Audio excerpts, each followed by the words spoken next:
Greetings, fellow Harlemites. We're back to cover the third of Marvel's Netflix series and talk about the original Hero for Hire as we delve into the show and the honorable character known as Luke Cage and start unlocking Luke Cage. You know, Power Man. Dragon, I'm terribly sorry. That was like a dyslexia moment on my end. I kind of like did the abridged version of that intro. And we did the delve and everything, so it basically hit all of our our weaknesses. Right. God. Yeah. All right, folks. So look, I'm terribly sorry. This one's coming out late, but you know what? It's we meant to have this done before Iron Fist, and computer troubles abound, physical health issues abound, and my waning interest abound. But you know, alas, we're finally back to talk about Luke Cage season 2. Hold on, let me get it to the let me switch out the screen share here. One momento, please.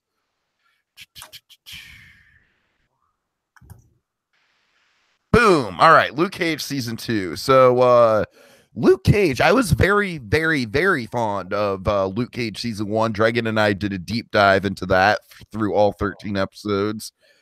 Luke Cage season 1, I feel like, is a perfect kind of two-part story. It's not perfect in that Act 1 is certainly stronger than Act 2. You know, Cornell is certainly a stronger villain than Diamondback. But Diamondback was fun. You know, Cornell was kind of the Shakespearean villain. Diamondback was the comic book villain. He was like the kind of like the Jack Kirby era Luke Cage villain through and through, you know. Of course, we got the great "I'm Luke Cage" meme out of Diamondback, which is probably the for us, probably the thing that he is kind of going to be known for. Ernest Lorraine Harvey is delightful. Whether you agree with that character or not, he is delightful. Hello, Carl. So I was looking forward to Luke Cage season 2. I really was, and the trailers got me. I like that the trailers, you know, we saw the whole like "I'm Luke Cage," you know, almost kind of like, I'm sure it wasn't intentional, but almost calling to mind the you know, the "I'm Luke Cage" meme. And I gotta tell you guys,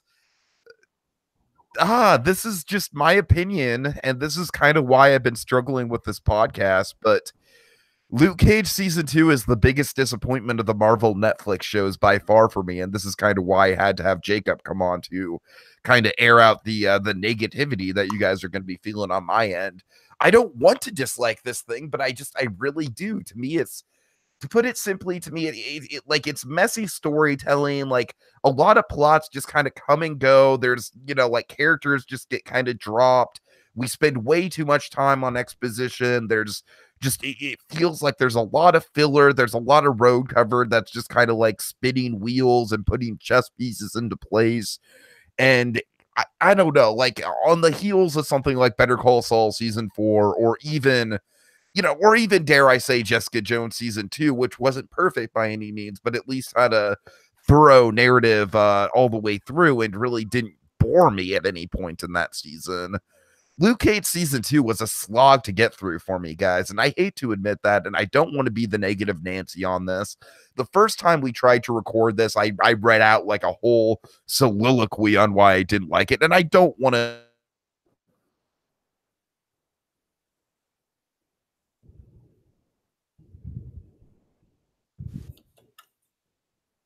Crap. And you don't want to. Hello? Yeah, we can hear you. Okay, sorry. Well, that's all. You know, I don't want to be the negative guy in the room, but I'm afraid I'm probably gonna have to be in this conversation.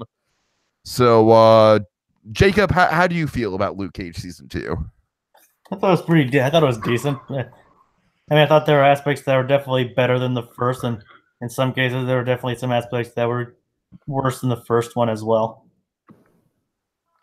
I think it actually is on par almost, where it solved some things from the first season, yet created new problems. Okay.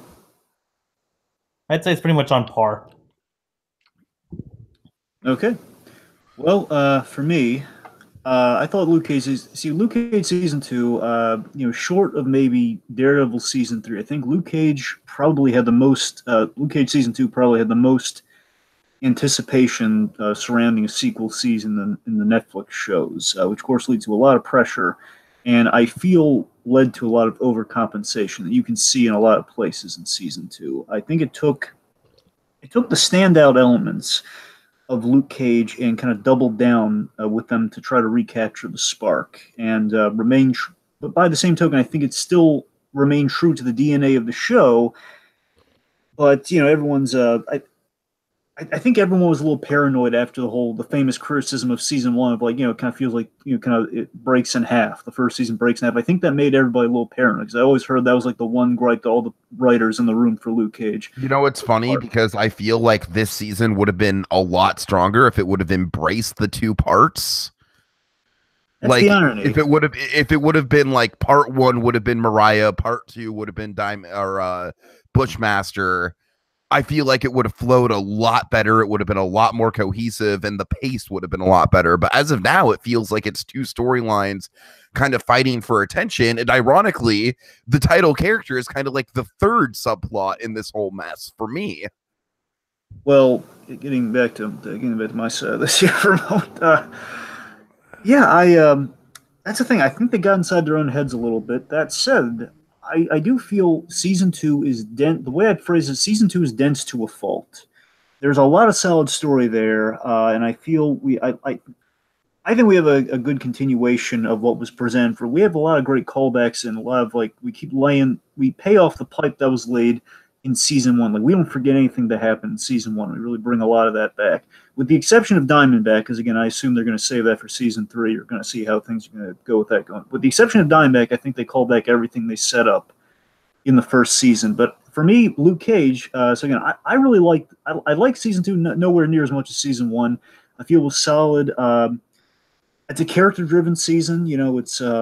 It's bold. It's true Luke Cage. It does, especially towards the end, make some really bold choices. Not as bold in the sense of Jessica Jones season 2, but more on that a little later. But I think 3 issues persisted through this season for me. These are the 3 issues that really make it nowhere near as great as the first season for me. Where one, the club scenes. It's kind of yep. I'm glad we're kind of talking. Basically, just kind of cover that here so we don't get bogged down with it through the conversations. So 3 issues I feel are this. So one, the club scenes. And my problem with the club scenes is that, again, this is the overcompensation and the dense to a fault thing I'm talking about, where, in a season jam-packed full of stories, and we're kind of packed to the rafters with story, something that's not helping with that is when we try to capture lightning in the bottle, one of the hallmarks of the first season, where we go to Harlem's Paradise and, we see music playing while something else is going on during the plot. Of course, the rationale for having music playing in the background of scene is Harlem's Paradise, which is cool and plot related. Now, here's the problem. So, Luke Cage season 1, I'm going to break it down like this, folks. You have 3 cuts. You only need 3 cuts whenever you do a scene involving Harlem's Paradise, okay? 3 cuts, very simply. You only cut back to the club 3 times. One, to show, okay, music's starting, and you see the band, they're going on there, starting some music. We see the events of the show, like Luke Cage fighting somebody or something going on. Cut number 2 is, okay, we show the band because usually you get a celebrity, little cameo there. Okay, we show them real quick. Again, music's playing throughout everything, but we don't see it. And then the third one, most importantly, the main reason we do all of this is, okay, the third cut is we cut back to some plot going on in Harlem's Paradise, therefore justifying why we're there in the first place. Like, okay, something's going on in the club, which is why we're seeing the music. Whereas basically with season 2, it's essentially music videos every time they do it. Yeah, like we keep coming like full music videos while other things are happening. It's like, I want to see what Luke kind of doing stuff here. Don't cut away from that. So the music is a huge sticking point. That one's like the most. That's kind of the most obvious symbol of them kind of overcompensating. The action, I feel, in the middle, really, in the middle especially, gets really repetitive. I feel basically there's only so many times Luke can get shot this season, where again we know it's not going to work. So I feel like it's kind of like the Superman syndrome in a way. It is, but I mean, that's the thing, especially with a character like Luke Cage, a guy who's all about the reputation, keeping your name out of his mouth, all that stuff. And one of the great bits that we open the season on is, okay, like people are shooting at the show that they tried. Like, that's great, but the problem is later on with our bad guys, like, it really just, why are they wasting their ammunition? You know, it makes you.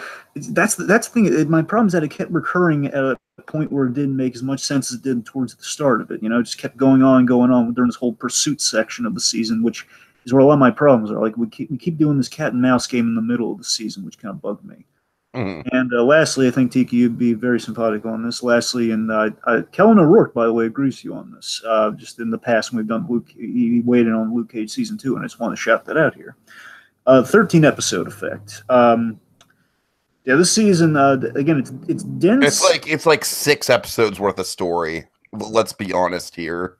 And that's the thing. I think we plotted it so well in the beginning that there was a lot of plot in the first episode, hence the dense thing. But I feel as we go on, it's like there's just too much, and it basically we drag it out because, again, this whole cat and mouse kind of chasing action and stuff. Like, we got to hide from the Yardies, we got to hide from the Jamaican from our Jamaican bad guys here, and we got to. It's like, okay, get the limos. Like, if I see a limo one more time, I realize. See, that's the thing. All that limo stuff just makes me like roll my again with the limos. That's the thing that just bugs the crap out of me. And I feel like that's that we could have trimmed down. I feel we could have trimmed down at least 2 episodes, if not 3. Again, 2 to 3, of course, gets the whole. They're now instituting the 10 episode thing, which Netflix is from the start. They've wanted to do 10 episodes with these Marvel shows, but ABC Studios extended to 13. But now with Iron Fist and everything going forward, most likely they're going to scale back to 10, but we'll see. All right. But again, character-driven season, bold. I think true Luke Cage at the end of the day, so I'm a fan of it, but I admit fully there are problems. Maybe not as many as Tiki has with it, but there are problems. Okay, so with that in mind, let me switch over the screen share once more. All right, guys. Let's get into the plot. Yes. Okay, folks, here's the plot in a nutshell. It's a season's worth of plot here, more than we usually do, so bear with me. Okay. I'm just going to play Tetris while you do this, Dragon. I'm not even going to lie to you. Oh, come on. That's just insulting. No, I don't mean to insult you. I'm not insulting you. I'm insulting the fact that this season's plot is so complicated and just like, all right, look, I'm not actually playing Tetris, all right? I'm kidding, but just go ahead. Just try and abbreviate it as much as you can, all right? All right, so this is what happens, folks. We got Jacob turned off his microphone. He's waiting patiently on the sidelines to actually talk. Way to show the inside baseball, but okay. All right. Here's the plot, folks. Luke Cage, he's accepted his role as Harlem's hero. He's riding high until demons from Harlem's past return. From his past and Harlem's past returns. Reverend Lucas, Luke's father, returns, throwing Luke emotionally off balance this season. And the Jamaican prodigal son, John McIver, otherwise known as Bushmaster, he seeks revenge against Mariah and the Stokes family. Mariah Stokes. Yes. For betraying and murdering his family to build Harlem's Paradise. As that happens, Shades and Mariah, they attempt to go legit with Atreus Plastics, which of course ultimately leads to the Shades turning on Mariah. Meanwhile, in Harlem, the pressure of the events of the season are too much for Luke to handle, ending up costing him his relationship with Claire, which leads to Bushmaster making the Power Man bleed for all of Harlem to see. And following that, Bushmaster, he takes over, and it's up to Luke and the newly bionic-armed Misty Knight to end his war with the Stokes family before all of Harlem is burned down in the crossfire. While this is going on, Mariah chases her daughter Tilda to Bushmaster's side as she aids ultimately in his escape and exacts Bushmaster's revenge on Black Mariah in prison. Her famous criminal named Black Mariah enacts that in prison, which leads to the big ending of the season where Luke is running Harlem's Paradise, walking a tightrope between Harlem's hero and Harlem's king. And that's the season. Dragon, man, I'm impressed. You actually managed to abbreviate that more than I thought you would. Good job, sir. Good job. All right. Okay. You actually managed to make that sound somewhat comprehensible. I wish the actual season were that comprehensible. All right. Let's get on to Power Man's plot. All right. So I feel like a big problem with this season in general, like kind of like to get a little bit meta with this, like the plight of Power Man in his own show is that I feel like really Luke is kind of caught in the middle this season. Like that's really his storyline. He's like, we've got these two warring factions, you know, in Mariah and in Bushmaster, and he's just honestly kind of there. He's just honestly kind of just like, okay, these two factions are going at it. I need to kind of play Peacemaster. I need to stop it, which in itself is, I guess, could be interesting, but my problem with it is that it just like it makes the main character, basically Luke's whole arc this season is kind of like, you know, that it's supposed to be a Michael Corleone arc, but it doesn't resonate. It just I don't know. I mean, you guys might feel differently, but to me it's like the building blocks aren't necessarily there for the road. You know, it's like we have the destination, but we don't have the roadmap for him getting to that point clearly established, because he spends so much of the season just kind of in peacemaking mode. Well, I'll tell you this. Luke's arc of the season, just kind of starting where it kind of begins here. I really like how, you know, Luke, he's after the events of, you know, season 1 in Defenders, you know, he's basically settled into accepting the title of Harlem's hero. And I love that we do kind of the classic Marvel thing. Again, we kind of, it's so funny, and especially considering that Luke starred in Jessica Jones, that we do kind of we see kind of the A-list kind of Marvel character status, that Jessica Jones is kind of the opposite of traditionally. Like Jessica Jones, she gets the crap end of the MCU, essentially. That's the running gag. And we see that reflected in Luke Cage. So Luke Cage, by the Defender standards, he gets like the Iron Man treatment. You know, he gets like kind of the mythic kind of like, oh my god, we love this guy. He's a celebrity this season. Where Jessica Jones, she still gets like, hey, you killed your bad guy at the end of your season. You know, she's getting the crap end of like, hey, you're the quote unquote hero, aren't you? And I love that, you know, Luke is dealing with the celebrity status of being a hero, and we kind of see kind of that kind of the mundanities that come from that, where there's the Harlem's Hero app and everything. And what we do through that this season with him is that we explore the dangers of fame and having too much power. We do kind of the God complex with him. Yeah, really. I like this kind of, again, one of the big things I really got to highlight season 2 with is I love that we're laying that pipe. We're continuing the stuff that we set up, and I think character-wise with Luke, I always found this fascinating the first season, that he's sort of that amalgamation or kind of an arc of like a Steve Rogers Captain America. Again, what do you think you are, Harlem's Captain America? Just to quote Cottonmouth for a moment there. And I think you notice with Luke, you know, through that season, he kind of becomes more Tony Stark, kind of Iron Man, like as that season goes on. Of course, it's helped by the fact we have hammer guns and hammer weapons in the universe of Luke Cage. So there's a big Iron Man 2 parallel through all of Luke Cage, especially this season. The whole making God bleed element is what I'm getting at. And I like that the idea is like Luke Cage, ethically, he's a captain, like morally, ethically, he's a kind of a Captain America type. But he acts with kind of the autonomy and like kind of the very Iron Man 1-esque, Iron Man 1 and Iron Man 2, like, hey, I'm the deterrent. I'm the guy who can come in and deal with the situation, not have to worry about the rules. And of course, you know, those rules have been completely switched in the MCU, and I think we kind of see kind of that evolution here where maybe that's not a good thing, where, again, very much we mirror Iron Man 2, and I don't mind that, because, again, I feel that was kind of a natural place where they're kind of going with this season, where, yes, if you have an unbreakable guy, how do you make that interesting going into a second season? How do you show Luke Cage at his strongest? You know, we do this awesome device where after, you know, this big healing, the second healing bath from season 1, he's immune to the Judas Bolt. Nothing can take Luke Cage down. And while he's at his strongest, that's when we take him down this season. It's kind of the Rocky effect. You know, it's like Rocky 3. You know, now, you know, Clubber Lang comes in there and Mr. T comes in, and now he's vulnerable. And what gets him there in that headspace is the fact, you know, he's just emotionally thrown off by his father. I like that emotionally, that's what kind of gets him. He kind of, you know, his head's kind of, you know, again, he has deep personal issues with his father, which we saw entirely play out in the first season, where, you know, like the whole secret son and everything, you know, Willis Stryker got him framed. His father didn't believe him despite it being his fault. He's understandably angry, and that's I feel.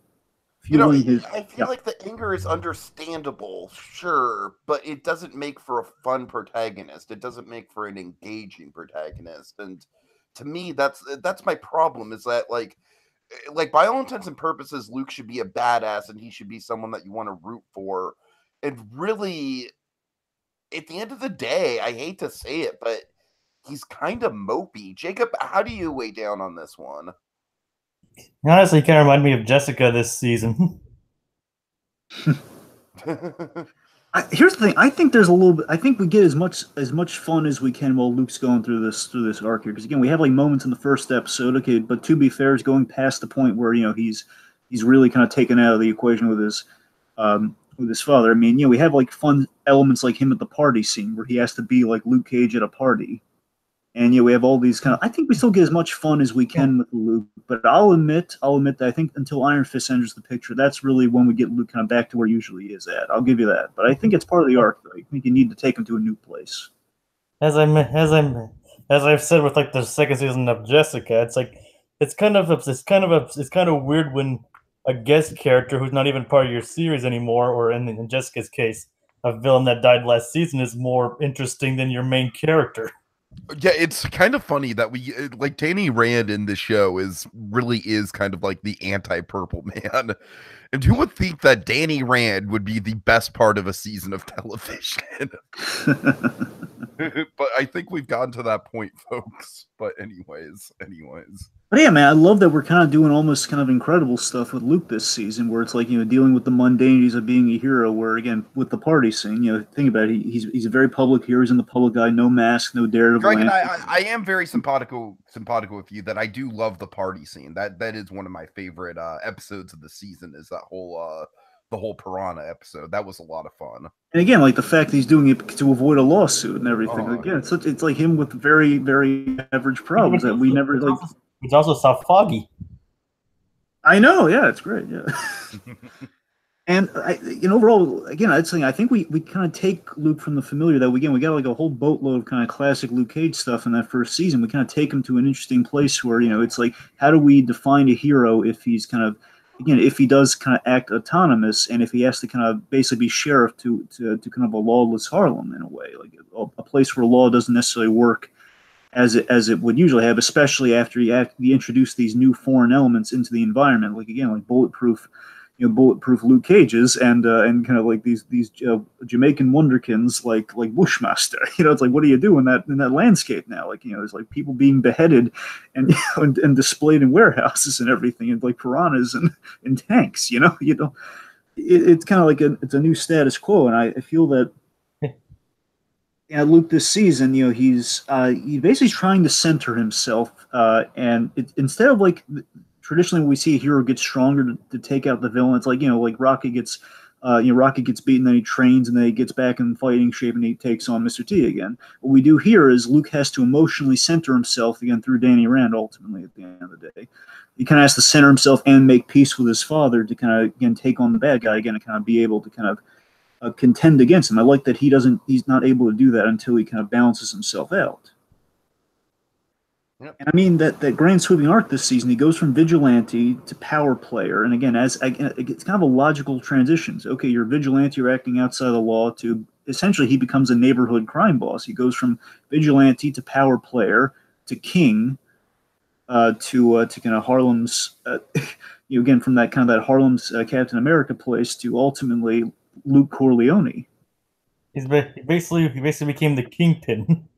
I know, and that's so. Again, he becomes everything he fought against, and he runs the risk of becoming everything he fought against in that first season. Like Harlem's Paradise, I love using the Sirens comparison to it. More on that when we get to a different character, but I love that we put him ethically at risk via Harlem's Paradise.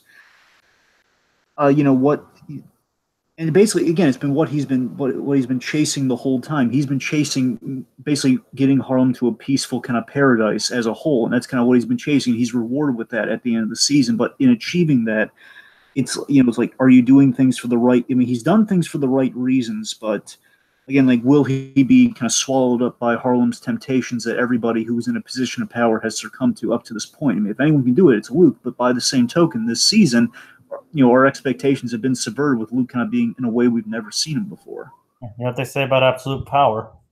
Absolutely, yeah. All right. All right. Okay, let's get into Deconstructing Harlem, which is where we talk about some of the side characters and how they relate to Luke City. Oh, yeah. Yeah. Okay. So let me see. So I guess we will start with Bushmaster. Bushmaster. Yeah, so Bushmaster is I love the performance. I don't know though. I like he's a little bit of a mixed bag for me because I feel like he's like as a character he's a little bit too out there for me. Like I feel like he's like the mythology of him is a little bit too jumbled. I don't know. I would disagree with it. I didn't really find the whole it. thing about like like the Yardies and then like the different identities of the gangs and to be fair, they don't really even focus. It's just it's a name to call them. Really, just there's Yardies and there's Stylers and Yardies, and it's like kind of a blink and you miss it thing. It's not really in focus that much. I thought his background story overall was pretty self-explanatory in how it was told. I guess my problem with Bushmaster is that, like most other things I have in the season, it's a little repetitive. Like pretty much every episode, he's just kind of like walking around saying two things. He's just kind of like, "I am going to get that Luke Cage," and then Mariah Stokes, and I don't know. There's not a lot to this guy. It's like he's got an interesting backstory. I just don't feel like he has the nuance that someone like Cottonmouth had. Well, I think I see your point here, where I feel once Bushmaster, basically once he wins, that's when he becomes a little less interesting, and maybe not less interesting. As an antagonist, he kind of fizzles out by the end of the season. He really does. You can't deny that. I mean, here's the thing. The backstory, of course, is without getting it's amazing. It's great. But what I love, I like the motivation that comes from, like, the motivation is what carries this guy. And again, the determination, the performance is great. The backstory is good. I don't necessarily think it tops the Cottonmouth backstory, but it's good. It's I don't think it's one of like the top flashbacks of the MCU Netflix stuff by any means, but it's no. It's good. It didn't blow my mind though, the same way that the Wilson Fisk flashback or I don't know. Like I don't want to dwell on it, Dragon. But I'm just saying, like, to me, it wasn't exactly like game changing, mind blowing stuff. It was like, yeah, that makes sense why you would be pissed off at the Stokes family. Well, I agree with you there. It's not like it's no Wilson Fisk Baxter, but what I will say though is I do like that it's. I mean, I like how everything about his homeland is tied into, like, it's a character who's like nothing but willpower, and that we see how that connects to his, like, how he achieves things, like how he defeats Luke Cage, and I just love that we kind of see the toll it takes on him, and like that's the thing I like about it. But I will admit he does get repetitive once he's the guy who keeps wanting to, like, just kind of drive the knife in further. But again, once we get that back, so you understand absolutely why he's doing that. Right. So it's kind of I mean, I get your point, but it's still like that motivation. That's really strong. And a minor thing, I'm glad I had subtitles on when I was watching him talk. Oh yeah, I went subtitles the whole season with everything just because at a certain point I was like, I always have subtitles on by default. Just not necessarily because of any particular reason. Not any particular reason. It's just because one time I had this TV speaker I missed out half the audio because it only had one speaker. Ooh. And so. Well, this is a lot of years ago, and like putting on subtitles basically became just a standard thing for me. Let me tell you my favorite. I'm sorry, Jake. But long story short, I mean, I know it's like plays into this fact and plays for authenticity to this guy, but I'm just glad I had subtitles on when I was watching Bushmaster, because without it, I probably wouldn't have understood half of what he said. There is a lot of heavy Jamaican accents this season. To be fair, it's kind of neat that we explore. We go to Brooklyn a lot in this season. I'll admit, I think we go to Brooklyn maybe a little too much this season. I think we go to the Jamaican section of Brooklyn maybe a little too far. Where we probably should have stayed more in Harlem. Mm-hmm. I mean, don't get me wrong. Bushmaster was fine, and sometimes I could understand him, and don't have anything against Jamaican accents or anything. But does anyone know if this guy actually is Jamaican?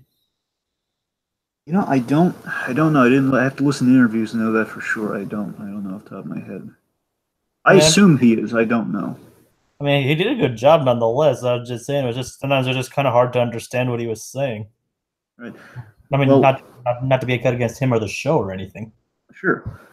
Anyway, so let me tell you, so my favorite thing with Bushmaster as a character as a whole, how we use him this season, is I love that we take this little ancillary, this little running gag that's in the first, it's a little running recurring bit in the first season of Luke Cage, and we made him into like a whole character and like a whole like thing to define the season, where the Stokes family, Cottonmouth and Mariah, they had this joke where they would equate kind of like the lazy black man to the Jamaicans. That's kind of what they would. That's what they would quote. That's what they would quote. That's what they would kind of attribute that to. They would say the kind of like the.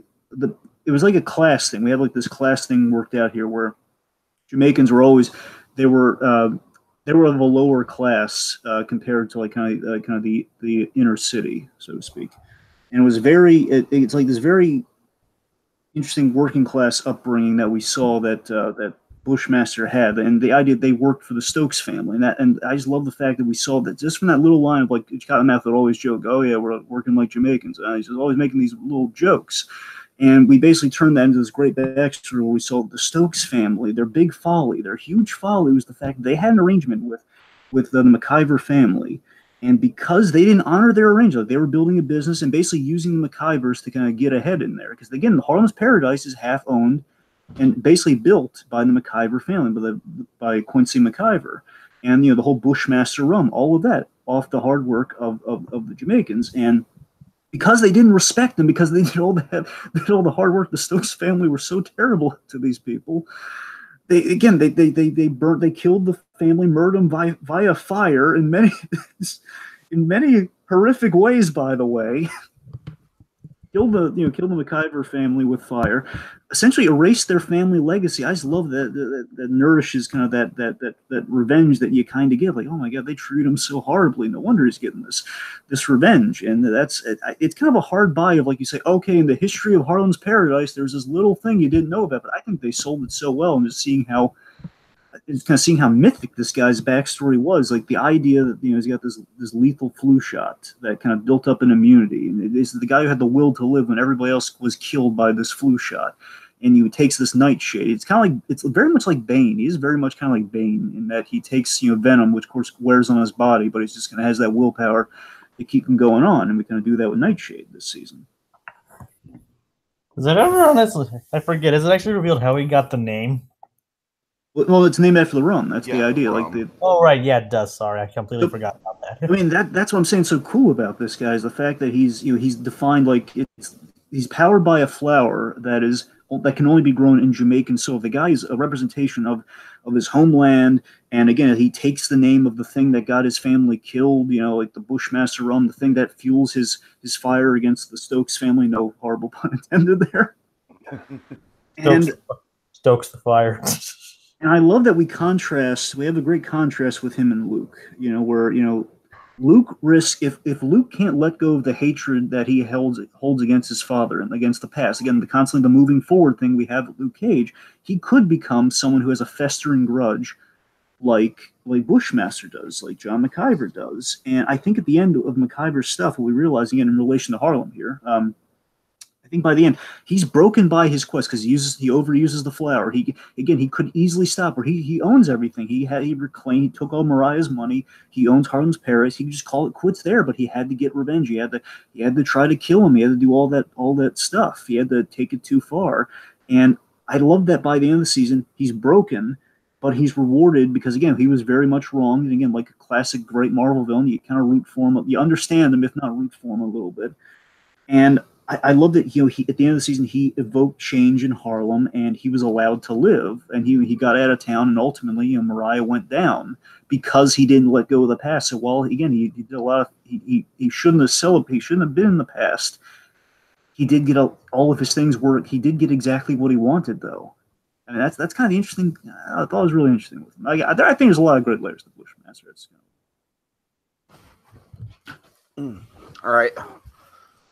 So I'm gonna move on to Stokes. Mariah Stokes. Yes. All right.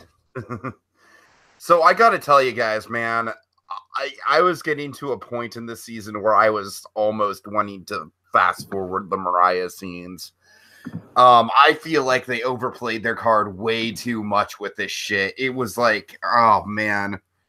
I mean, they're like trying to be the Wire with this, and they're not. Like, I don't even know where to start. It really grinded on my patience.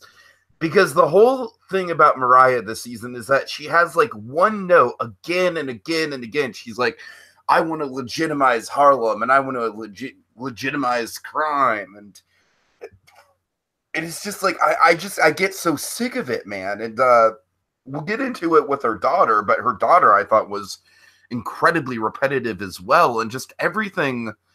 Like Shades is a character we'll talk about that. Shades was probably the bright spot of the Mariah storyline, but other than Shades, I don't know. I really don't have a lot of good things to say about Mariah. I just became very bored by her very fast, and she ate up a ton of screen time this season. She really did. Well, I like where we start with Mariah. You know, she's continuing what we kind of set up in the first season, where she's kind of that political animal trying to redeem her. I think my problem is, Dragon, is that I feel like it relies too much on like it's essentially just like exactly where we were with her in the first season, and it doesn't really. It's like kind of just like the status quo all the way through with her. I don't agree. Evolution. I think there's a big evolution, Tiki, is that she literally becomes, she goes too far with things, and basically at the beginning of the season, she initially thought, again, I think at the very top of the season, again, I emphasize it, just at the very top, I think she was kind of in that way we saw in the first season, where she's trying to play things politically, but I think as the season keeps going on, she gets far and far away from the political thing. Like she's trying to open that center. She's trying to open like the center for the Mothers of Harlem, I believe. It's something along those lines. It's not. I don't know if it's a women's show or something. But it's like in her DNA. She's unable to let parts go about her past, which leads to a lot of bad choices that basically get her deeper and deeper and deeper. When she was trying to leave, again, she was trying to divvy up her territory and kind of leave things. So okay, but to me, the bad choices felt just very juvenile and erratic, and it didn't really have a through line to it. To me, it was just kind of like, oh, looks like Mariah's going off the deep end again. I don't know, man.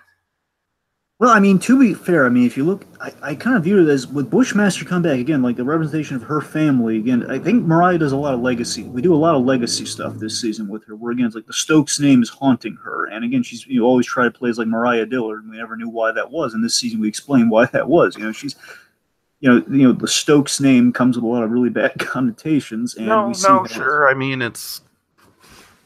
that's all fine. That's all fine. I don't know. And she even went to places where her family wouldn't go. Yeah, she breaks the cardinal rules, and I think that's the black. Here's the funny thing I kind of noticed this season. I don't know if I put it together in the first. I don't think I did. This season, I kind of found that Mama Mabel was kind of the body type that we had with Black Mariah, and because Black Mariah in the comics, she's kind of this huge kind of cartoony villain that Luke Cage goes up against. Really silly, really ridiculous. And what we've done with so many characters. Like Amanda Waller type. I'm saying even bigger than Amanda Waller. That's what I'm talking about. Geez, the idea is like the wall. Tiki, the idea is that she could go toe to toe with Luke Cage by sitting on him. Oh man! I kid you not. I'm serious. Like that, you can look at images on. That is definitely a blaxploitation villain. That's what I'm talking about. Man. That's the awesome thing about Luke Cage. We keep legitimizing these ridiculous Luke Cage villains, and we keep taking these really great kind of updates on them. Like again, Bushmaster, for example, he was Power Master, and just we took these ridiculous concepts and we've made him awesome, like the other characters too. Like so, we have Mariah, we have Piranha Jones, who was a ridiculous kind of fish-themed villain. One of my favorites this season. I love that I'm waiting for Hammerhead to make an appearance in a Spider-Man film. Darn it! Again, Netflix. We could get him on Netflix before. Big Ben Donovan, for example, Big Ben Donovan. I love that character. I love every time he plays. He was in Daredevil season 2, and he's been in Luke. Basically, he's the lawyer in. He's the kind of the evil lawyer in the Netflix universe, and I love him so much. Big Ben Donovan. He has a great story and a great title, Luke Cage. That, for all intents and purposes, we kind of saw a little bit of it here, where, he's the idea is this is a guy who was sent to prison so much he read the law books and he became a lawyer, which is kind of a cool idea. And what we see here is that the Stokes family, they paid him through law school, and that's why he has an allegiance to them. And again, that's what I'm saying about all the Mariah stuff. I love exploring the legacy of the Stokes family, and we have some revelations that we'll get to when we get to her daughter with that. But I mean, it's like her arc is that she accepts the Stokes name, and she's kind of going even darker with it. And what I was going with the whole Mama Mabel thing is that she's kind of herself and kind of the Mama Mabel kind of fused together as a character. We kind of saw all sides of the classic Black Mariah character in kind of those two halves of that character. But morally, just Mariah is so much more darker and just so much more evil. Like, she burned a man alive. Right. I don't care if that effect looked fake. She burned that man alive. And technically, Mama Mabel did that too.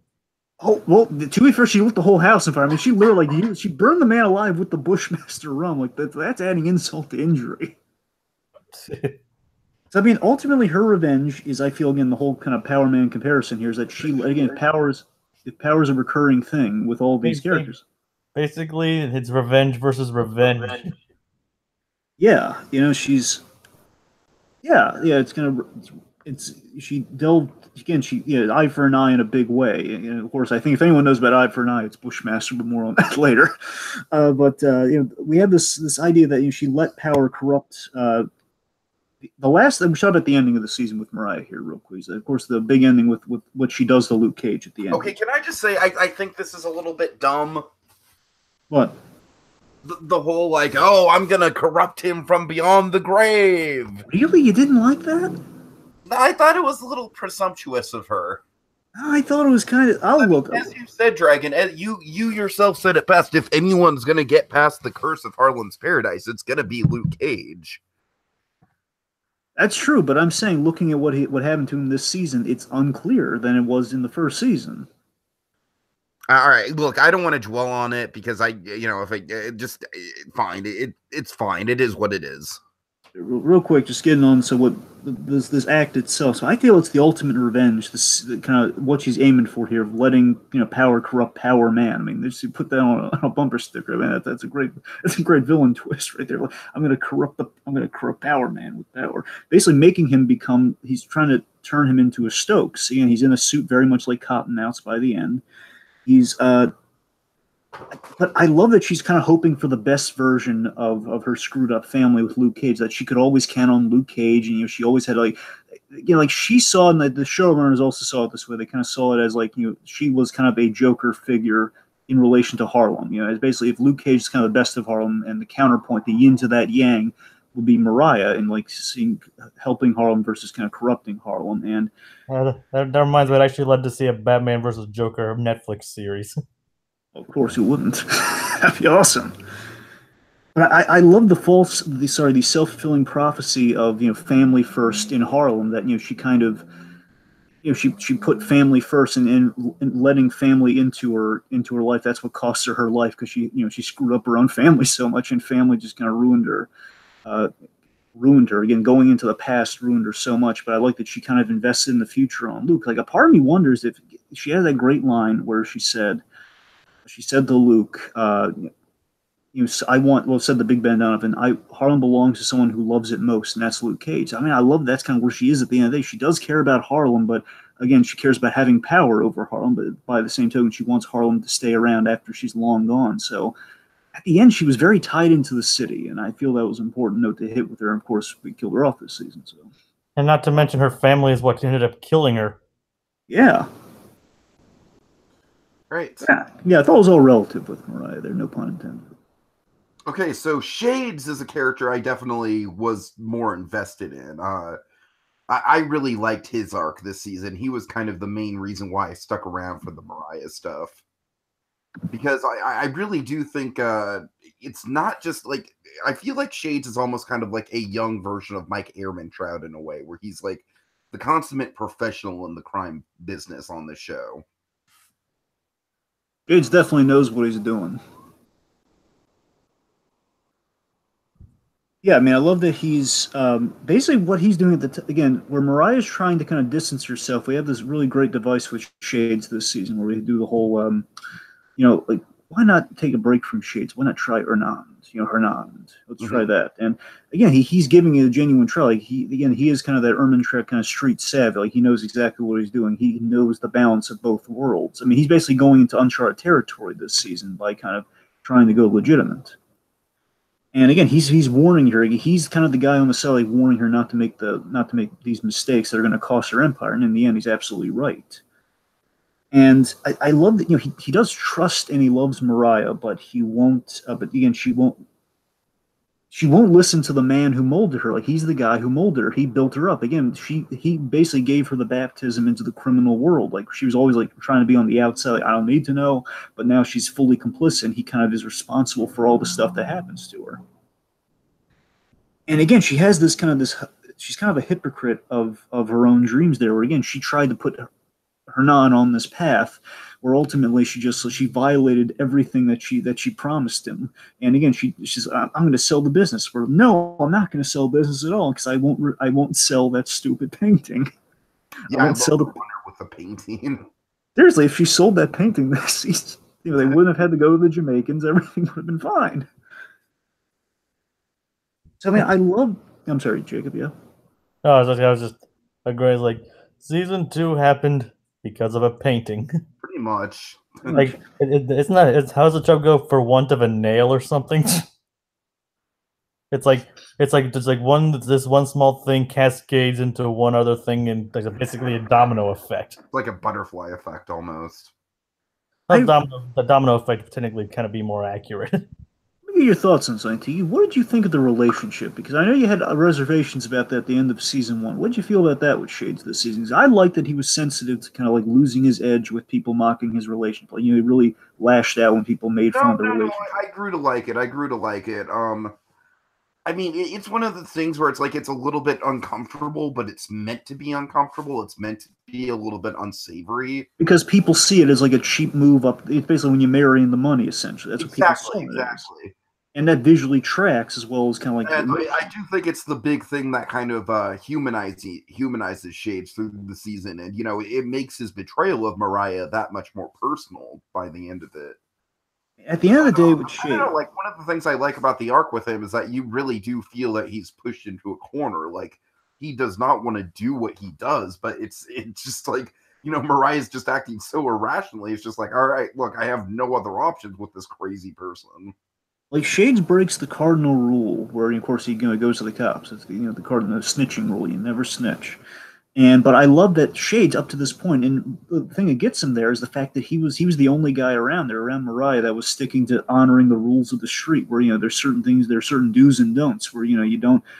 Basically, she took it too far when she murdered everyone in that diner and lit Bushmaster's uncle on fire. Was a little bit too much of a total 180 for Mariah for me. I mean, again, if she's going farther into that Black Mariah territory, you kind of need something like that. And again, like she that's her fulfilling the prophecy. If Mama Mabel did something terrible like that, and she does something. I don't want to dwell on it. It just felt a little bit like, I don't know, maybe if it would have been like, less people involved, because it was just, whatever. It's. And you gotta admit though, you buy that Shades turns on her after that moment though, because that's going too far. Yeah, because the moment is so extreme. Keep in mind, do something extreme to get him to turn on the woman that he loves like that. Keep in mind, this was hinted all the way back when Doan shot up Pops' barbershop.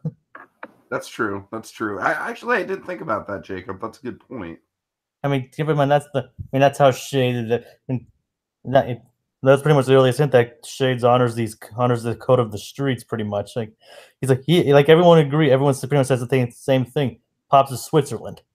Mm-hmm. And getting to again the deconstructing Harlem of all, like we have with Mariah. Mariah again, she does believe in preserving Harlem, but with her on top. And with Shades, again, Shades is a guy who grew up in Harlem. Again, per the Stokes family, kind of watching out for him, but he still honors that code of the street. And I love that even Shades is kind of one of the guys responsible for kind of getting Luke to where he is at the end of the season. You and I, we hate each other, but Harlem needs a king. Now, this power vacuum is dangerous. Innocent people are getting hurt because there's no code in place, and you have to fill that void. And I feel, I'm sorry. Oh, no, sorry. Go ahead. I'll cap it off. The thing I was going to say is I was going to cap it off. Well, we're going to save this for a little later on. I just want to touch on this briefly because I think it's important on the Shades side of things. There's that Shades by the end of the season, he's lost a piece of himself with a big piece of his past, more so with what happens with Comanche. Sorry.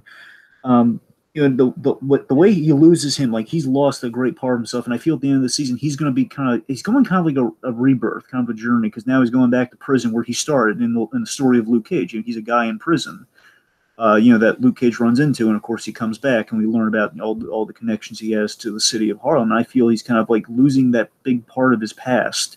He's going to be kind of starting from zero yet again. Like for all we know, he might come out of it as like a different character than Shades. I mean, of course, I expect we're going to remain true to Shades, but you kind of killed off his namesake for that name. So I feel that's kind of we took so many different rides. Sorry, we took so many different paths this season. We kind of left characters in a place of kind of a complete new space, and I feel like Luke's now the king of Harlem, and Shades is going back to prison, and just kind of betrayed everything that he held true about himself. But again, he's just because he loved Harlem, so it's interesting, is what I'm getting at. All right. Okay, so moving on, let's get to Tilda. I really liked Tilda, honestly, I really did. Really, because I thought she had 2 notes the entire season, and those 2 notes were like, "Oh, I love you, Mama. I'm going to stick by you." And, "Mama, this is too much. I can't support you. You're too shady." And it was so repetitive to me. And every other episode, she was on a dime. Honestly, to counter the first thing, Tiki, a lot of the times when she was like saying, "I'll support you," I think she was like teetering, was like, "Should I really do this?" and stuff like that. I mean, I don't think she ever openly supported Mariah. I mean, I guess so, but it's just like, I don't know. Like, is there any legitimacy to like the whole like she switches back and forth every episode, like in terms of like her attitude about Mariah? Because that's I don't know. Well, here's the thing. I like how she ties into Bushmaster. I like that much about her storyline. Well, that's the very. I'm sorry. Mariah thing is just like a little. I felt like every episode it was just kind of like, okay, like she's sketched out by the by the crime part of it, but she wants to give her mother a chance. I don't know. What do you guys think? Well, here was my read on it. I'm surprised you didn't kind of gauge some of this here, but I thought this was really. I love that the reason she keeps flip-flopping a lot this season, the reason she's kind of unsure about things, and what's so kind of clever about this to me is that she's kind of the next generation of the Stokes family. More accurately, she is from she's from the Cottonmouth flashback, essentially, is what I'm getting at. I'm sorry, I'm going to rephrase that. I love that she's she had the connection to Cornell, and that was like a big tipping point for her. Like the idea is like she's kind of the next generation. The Stokes family might be hopeful, and that it could be like the tipping point that Cornell Stokes had, where he didn't want to go in this line of work, but but he was forced into it. And of course, that moment from Cornell Stokes' past is tied into Pistol Pete, and of course, her whole existence stems from that whole thing of Pistol Pete. And again, Pistol Pete, say what you will about him, well, he did some bad things. Again, he was the guy who encouraged Cornell's music. He was the guy who encouraged like him not getting into the family business. So I love that you have that lineage of the people who were not all bad in the Stokes family. They aligned themselves with crime, but they always had that tipping point of maybe they weren't going to go that route. I see what you're saying.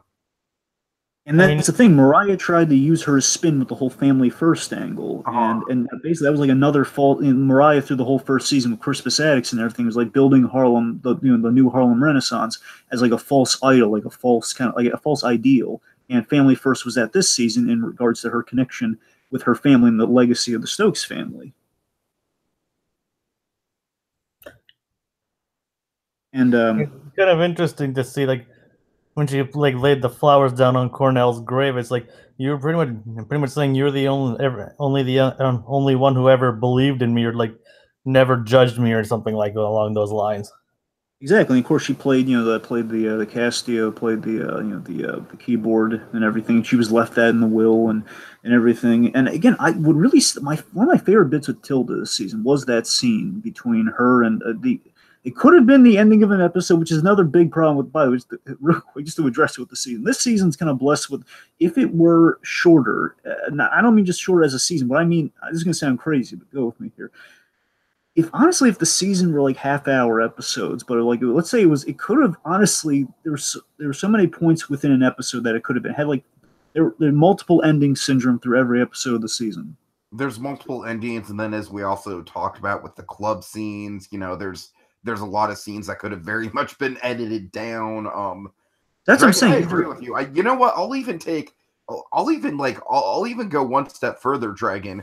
If each episode was 42 minutes instead of an hour, I think that would have made a difference. Like, not even a half hour, but just like a standard 42 to 45 minutes instead of the hour.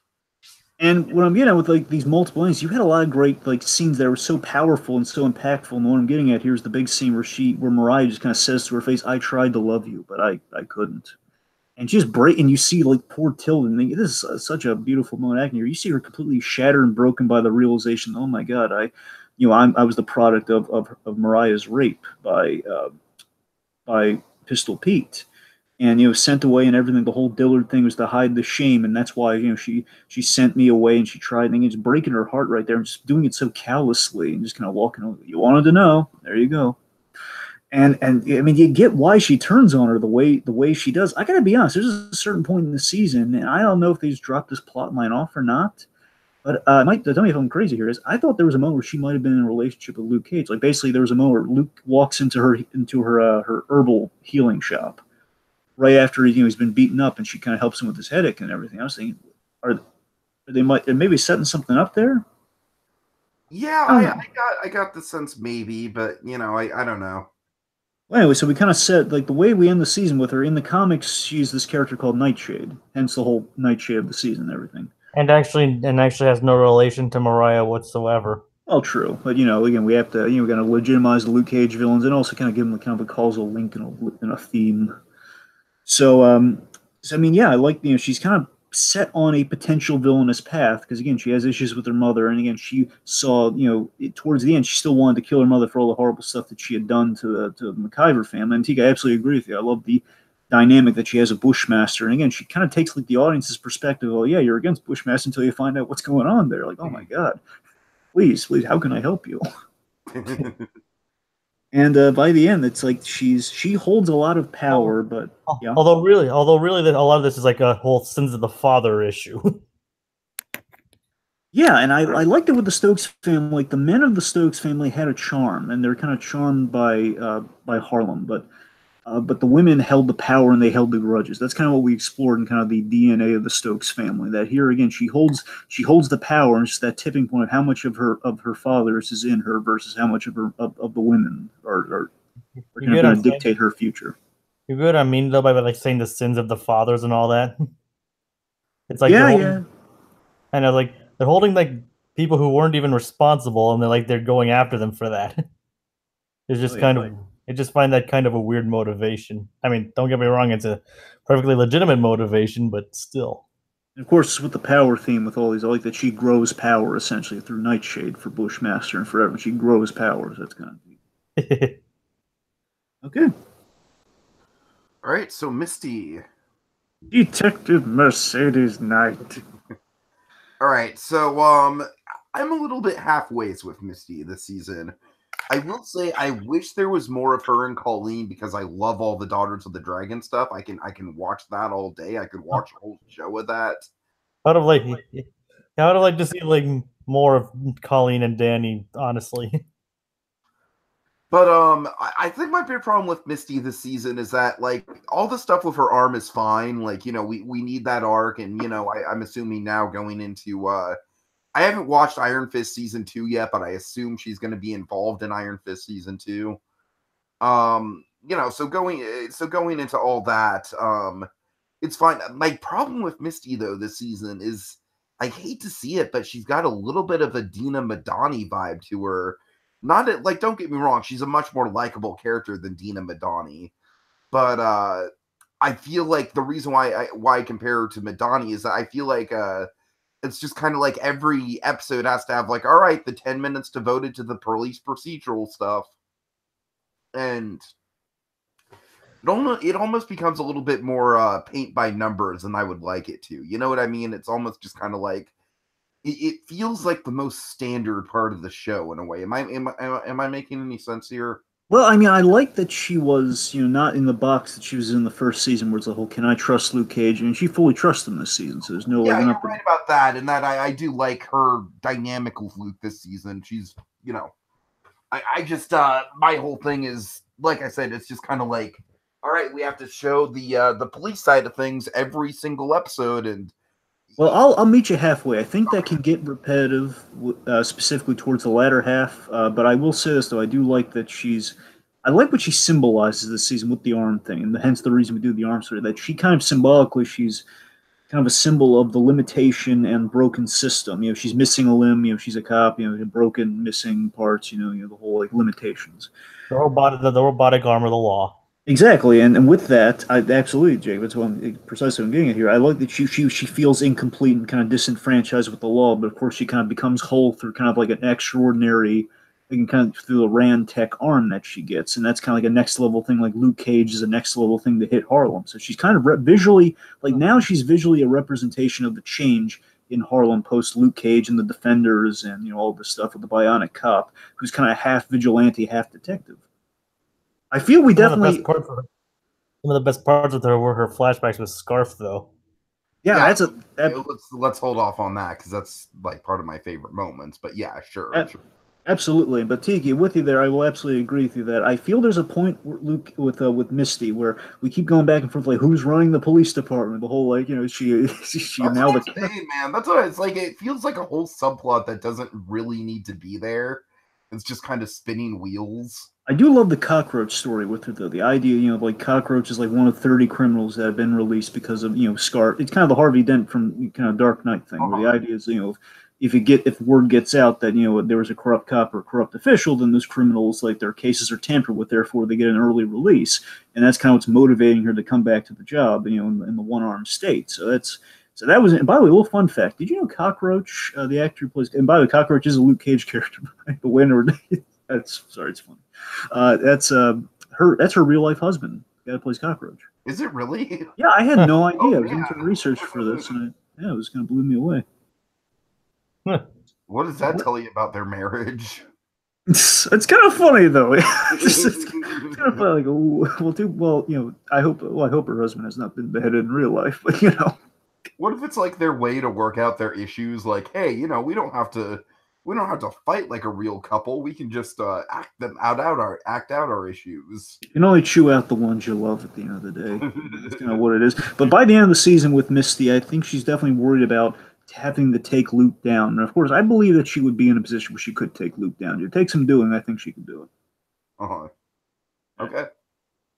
All right. So let's talk about DW, Arthur's bratty sister. No, I knew you were going to make that joke. Yeah, so we're talking about D-Dubs, you know, good old kind of the young ward of Luke Cage, if you will. Kind of more. I'm sorry, not young ward. He's more like Luke Cage's Jimmy Olsen, essentially. Yeah, I really like him. I definitely think he had one of the most satisfying arcs of the season. I agree with that. I feel I love that he's documenting. Again, he fits into all the stuff I wanted to see explored in Luke Cage season 2. He's documenting Luke's life and struggles. He was the guy with all the bootleg. You know, basically he was our big kind of MCU connect in the first season, like selling bootlegs of the incident and like and the Hulk versus the Abomination. All that was hilarious. And I loved like his perspective on. Basically, we see the branding side of things and the perspective of Luke Cage as a role model, superhero, and celebrity all through this character. And, you know, by the end, I love that if Tilda is the next generation of the Stokes family, I feel DW is the next generation version of Luke Cage in Harlem. More so, he's kind of the next generation of Pop.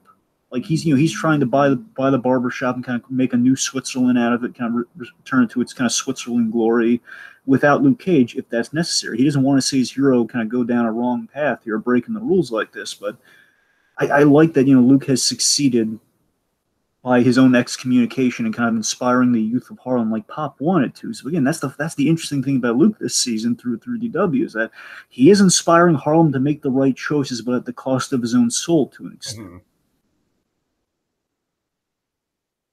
Yeah, not a ton to add about him, but I feel like DW is a good kind of like thematic avatar in a way. I'm sorry, I'm trying to think of a better way to phrase that, but like he's a good kind of like, you know, conduit for kind of a touchstone, I guess. Yeah.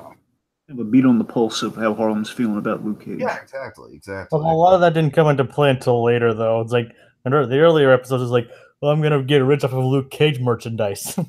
That's true, but he was there from the beginning, though, and we got to see him kind of, we got to see a few layers of that as it went through. All right. Okay, and finally, let's move on to Bobby Fish. Yeah, real quick. Bobby Fish wasn't in this season a lot, and I feel that was for a very specific reason. I feel that Bobby, we had the perennial theme with one. I love that we had the perennial theme of a father saving his child with the transplant. That's why he leaves the season. He's going to save it. Beautiful scene for him to end out on. It really was, and I gotta tell you, I hope they don't kill off Bobby Fish. But because again, he's an old man. Okay, he's given if they kill off Bobby Fish, like in between seasons, then that would be the second time that this actor was killed in between seasons. Yeah, you're right. Anyway, I think anyway, plot wise, I think he's taken out of the story to give Luke like no safety net for when things go south for him. There's no Claire, there's no Bobby Fish, so Luke can hit a low point. We have to take him out. I can agree to that. I love that he's his manager, he's his accountant, he's the one pushing like Heroes for Hire. Basically, Bobby Fish is the voice of the fans here, saying Heroes for Hire, right? Essentially, what he is, and I love him for it. All right. Okay, so let's switch gears. Let's go on to parlays and partnerships, where we talk about all the unlikely alliances that Harlem has to offer. Yeah. All right. There's speaking a little bit of Claire. Okay. Oh man, I'm gonna be really unpopular. I did not like Claire this season at all. I really she did a total 180 on me, man. Can I say something? Sure. Yeah. I honestly felt a lot of the stuff with her was forced. I agree, Jacob. I agree. Like, here's the thing. I feel like the thing with Claire is like throughout the Defenders, we've been building up that she's really understanding of the struggles that these heroes go through, and then she just becomes the nagging girlfriend, man. It's such a step back for her.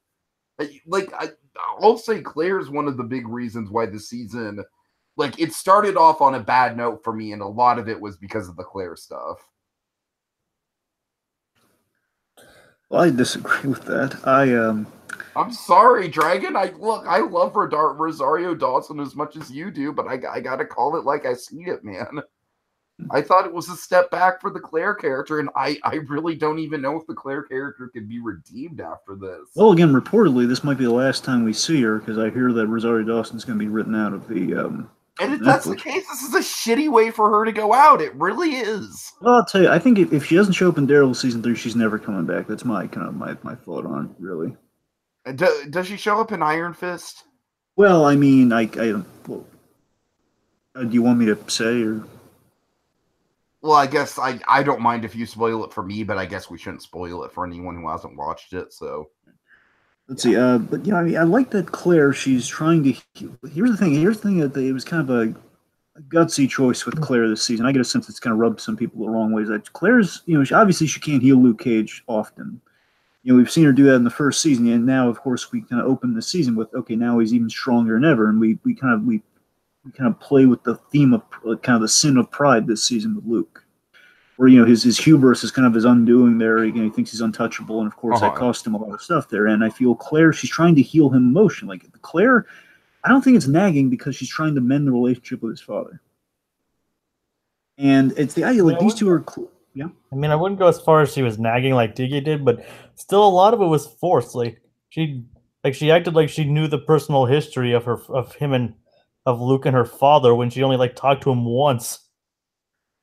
I'll admit that I feel the forced element with Claire this season felt like, keeping her out of things and not touching base with her. Like, basically once she's out of the season, she's out of it.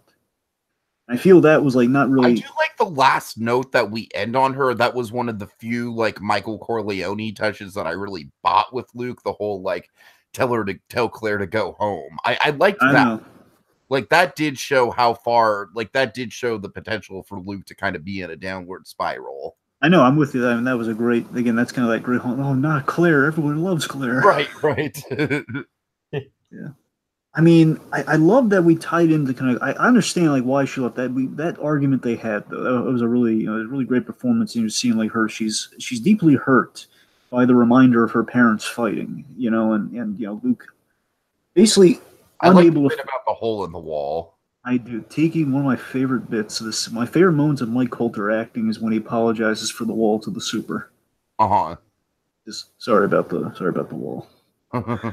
I mean, Claire, she has this great line. She says, "I need the ocean." That's a callback to when they were kind of at their closest in the first season when they went on that trip to heal him, and they were kind of looking out at the ocean together, the ocean that he swam across from Seagate. And I think the idea is, she wants Luke to make peace with his father, like she did with hers. She's the better for it, and again, trying to heal her patient emotionally. But again, I think it boils down to Luke this season. It's Luke the ideal versus Luke the flawed man, and he doesn't want to admit that he's a flawed man because it would have to deal with the emotions of his father, which leads to that conflict.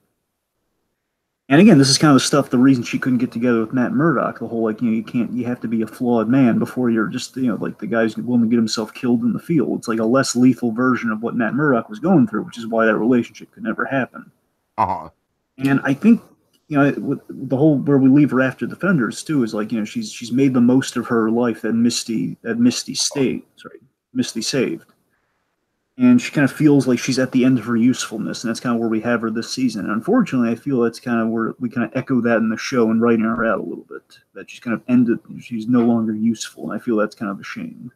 Yeah. I love that scene of the two of them, like outside of like Harlem's Paris. He says, that really sweet song's playing as they say they love each other. That was really sweet, though. I mean, it was sad to see it end. It just felt like it went too quickly. Yeah, but again, get some at a low point though. You kind of need it.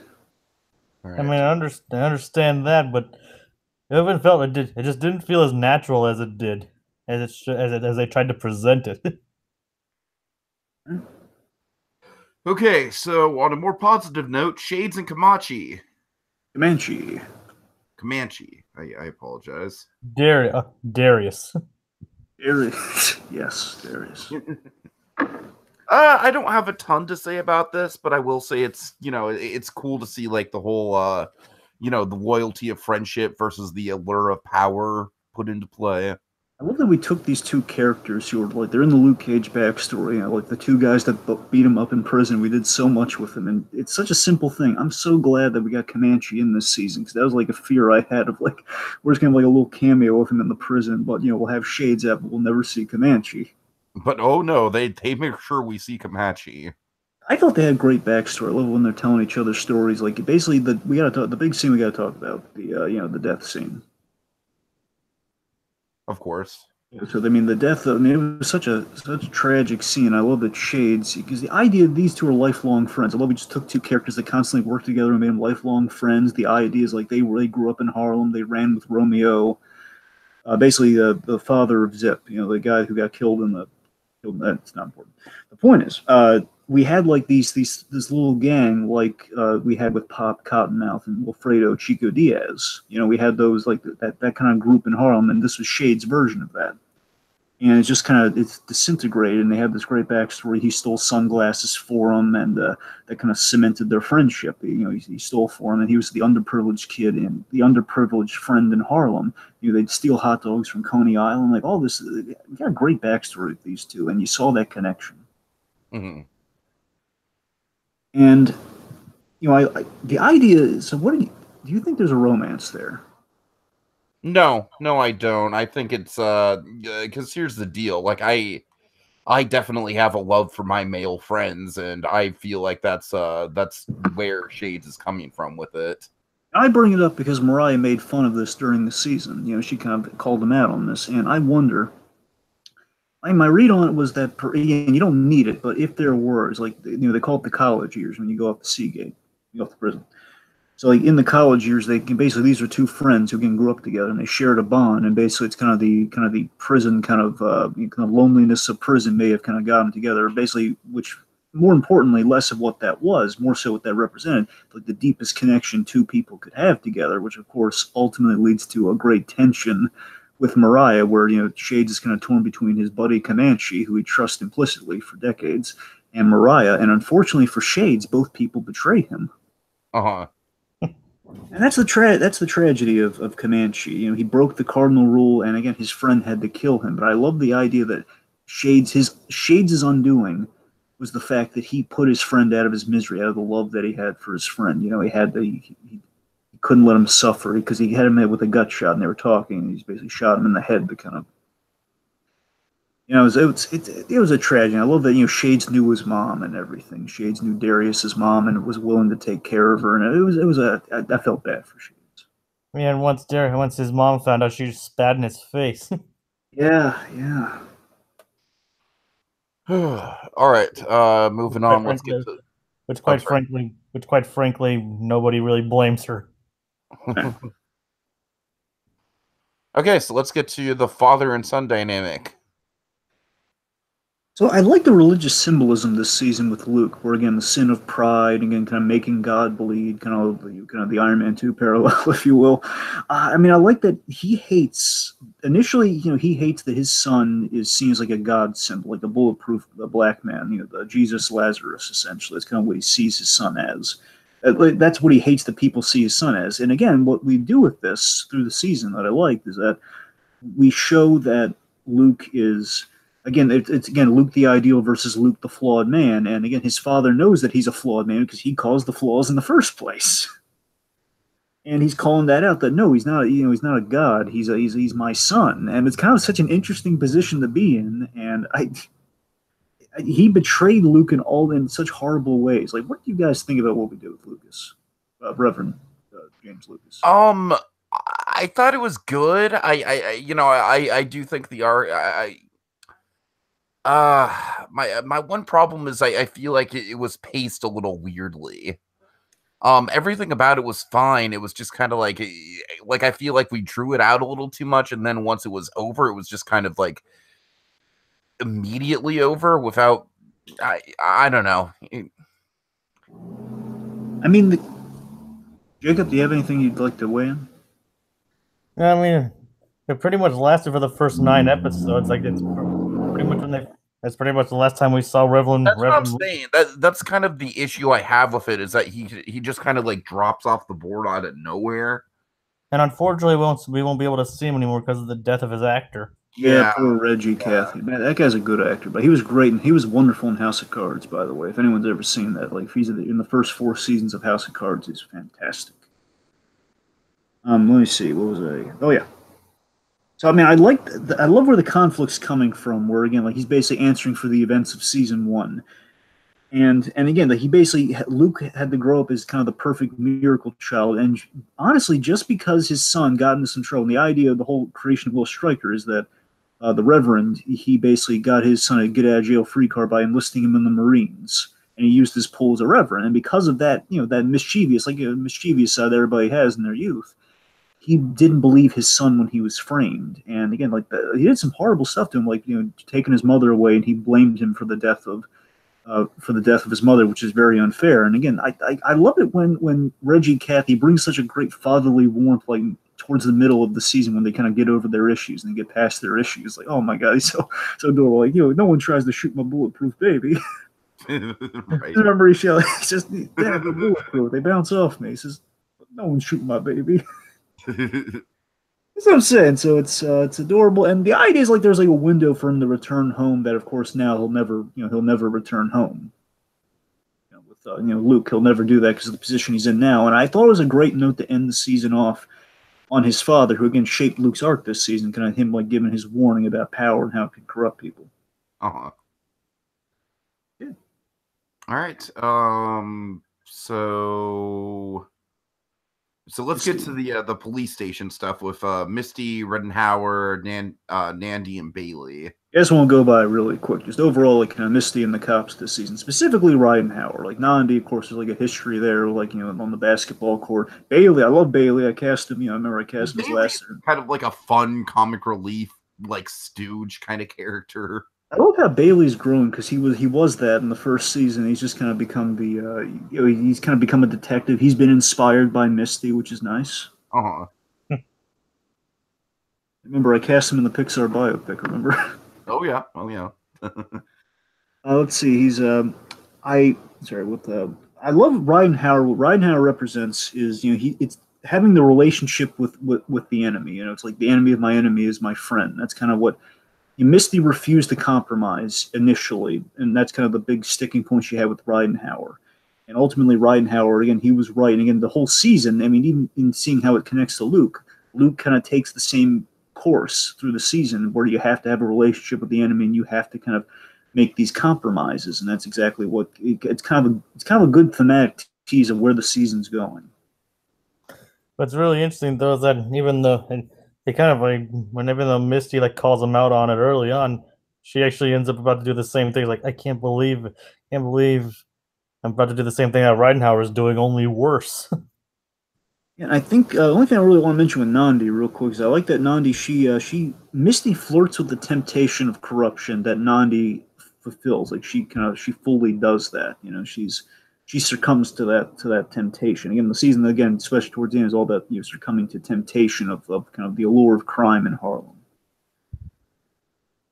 And and overall, I mean, Misty, she's showing great leadership, potential, and growth, and that's kind of where we're kind of going with her character, kind of moving forward. Might be Captain Misty Knight. Everyone's better with Captain in front of it. All right. Alrighty then. So last note to hit on is Luke and Sugar. Yeah, I love Sugar. Yeah. He's a comic guy, right? I assume. No, I think he's original for the show. If I'm being frank. Okay. Remember, he was in the first season though. He was part of Mariah Dillard's gang in the first season. He always had the funny lines and everything. Jacob, I'll throw a Star vs. Force of Evil reference at you. He's kind of like the Buff Frog of this show. He's kind of like Felony Carl from Hero 6, I guess. Oh God.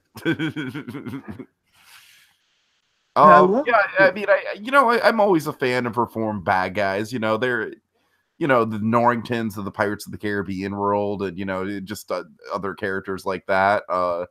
And so this guy, he's fun. He's got a good dynamic. I love that we incorporate the theme of family that this season's dealing with Mariah's story and everything, and of course the Luke story with his father. Like the theme of family remains true with him, where he's become a new father. Mary had like a newborn baby girl that he's taking care of. Hence the kind of working. He's trying to go straight. To kind of work as just the driver instead of like muscle and thuggery and such. And we have a lot of pleasantries that come from that too, of like just he and Luke kind of shooting the breeze and like, hey, how's it going? Like, don't and of course, ultimately, Sugar is going to be Luke's. Let me rephrase that. At the end of this season, Luke has kind of formed a new clique. He has like this new cast of supporting characters, which includes Sugar, which thankfully doesn't come out of nowhere because we've seen the bond that he has with Sugar and Luke. He had been familiar with the goons in Mariah's gang from the first season. So again, we have like a built-in history that we kind of got to see bloom and kind of see this guy go from the dark side to the light side. And he's kind of Luke's kind of his Thomas Hayden, if you will, kind of like to use a Godfather parallel here. He's kind of the Robert Duvall, I guess. Of course, I love the bit that his wife lending Mariah clothes when she needed them. That's what saved his life because he was going to get killed this season, but really because of pleasantry saved his life. All that. All right. So I guess that's it for the parlays, right? Yeah. Okay, moving on. Let's talk about some stuff that would get Pops approves. Or the big thumbs up from Poppy. A big thumbs up from Poppy. Why don't you start us off? Me? Yeah. Me, the guy who doesn't like this season at all? Surely you like some of it. Go on. All right. I mean, I approve of some of the character interactions. I approve of, I don't know. You're really putting me on the spot here, right? It's like I shoved you out in front of a spelling test or something. I don't know, man. I knew I'd struggle with this because I just think the season as a whole is just wholly mediocre from my perspective. But I don't want to be the downer in the room, so. All right, Jacob, what about you? Better to start off on the down note than end on the down note. I guess so. All right, Jacob, what do you got? That I definitely approved of like the concept of Bushmaster, like a villain that can beat Luke Cage without both like resorting to both using his intelligence and his strength that can match him without like using the suit that Diamondback had. Oh yeah, I love that element of it too. Like again, kind of like a Winter Soldier effect in the MCU, where we have kind of a superpower, and what we do is like we do through every man-made mean that we have, we try to recreate. Like Winter Soldier's a metal arm and like kind of these discount super soldier serums all mixed together. Where in the case of Bushmaster, again, we use Nightshade to make him as through willpower. Essentially, he's made bulletproof, and he takes the bullets and they leave a mark. They go in him, but it's the closest like a man can will himself into being bulletproof, which is very impressive. I mean, I will say this. I do think that the social themes in this are definitely ambitious. I just think, unfortunately, they maybe dwell a little bit too much, and they don't really come together as much as they might want to at surface level. But it is there. It is there. All the the class warfare and everything like that. It's all very interesting. Unfortunately, it just kind of wears out its welcome by the end of the season, at least from my perspective. I like that, again, as I mentioned before, I like that we didn't waste any of the setups in season one, like all the Pistol Pete stuff with the reveal of like, Mariah had a daughter and the fact that, we established who Pistol Pete was. And there was this, I bring the Pistol Pete thing because we mentioned, the whole, like, I didn't want it, all that stuff, all that was coming from the whole fact that, Pete did stuff with Mariah and we didn't know exactly, we had an assumption, but now, of course, we saw a result of that, kind of a Bates Motel kind of homage in Luke Cage season 2 with that. We had again the Comanche stuff. Comanche came back. Reverend Lucas, who we teased the heck out of in the first season, that one episode we thought we were going to see him, but we didn't. And we didn't see him because we didn't cast him yet.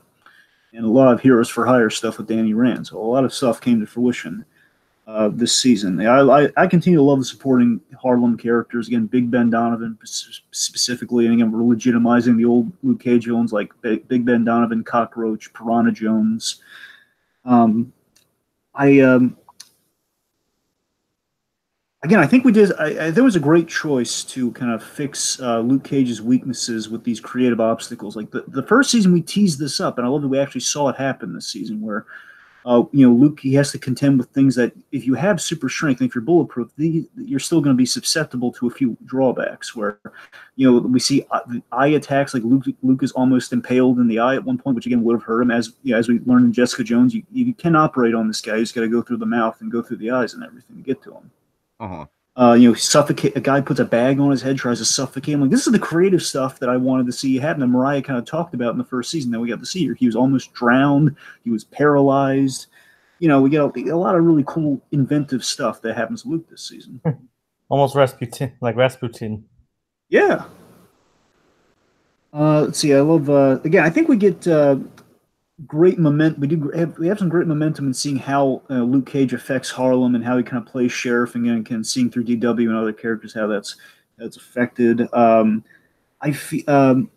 We found a cool way to work Scarf in, just to say the least. The symbol of fire, like Luke's on fire at the top of this season. Of course, fire worked in the Bushmasters.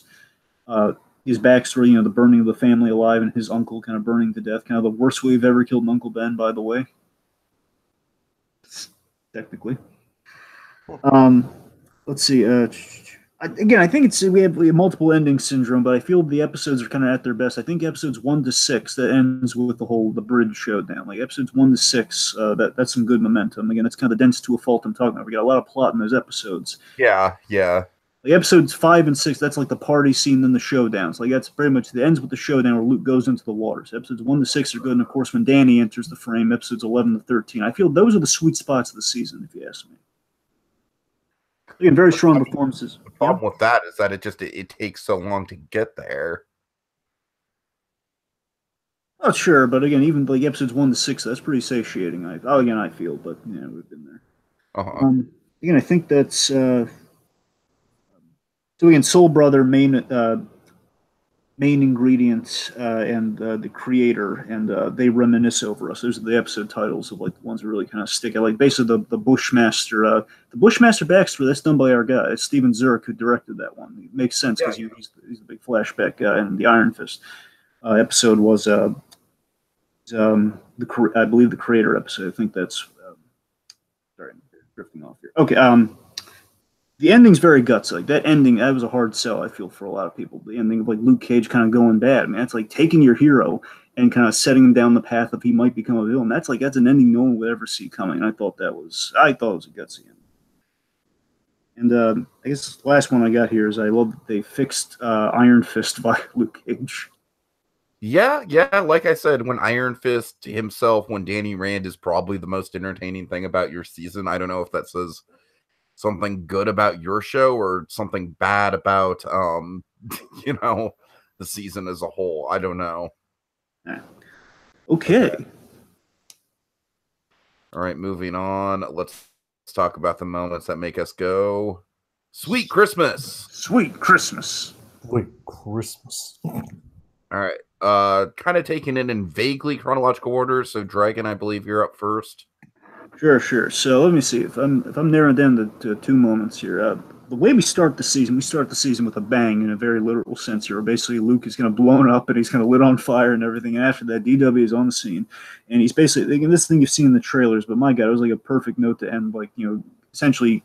We end the first episode on 2 big notes, one with Luke and one with our bad guy. And without getting to that one, the one with Luke is fantastic, where Luke Cage is one of his declarative things that he's known so classically in the comics for, and just seeing that fully realized. It's like, honestly, in episode 1 of season 1, we had a moment like that. It was like everything I knew about Luke Cage. This is kind of another one of those moments where it's Luke Cage basically making a statement. And again, this is kind of like the Iron Man 2, or more accurately, the Iron Man 3 of like, hey, come where I live statement to the camera here, where he says, you can't burn me, blast me, and you definitely can't break me. You want to test me? Step up.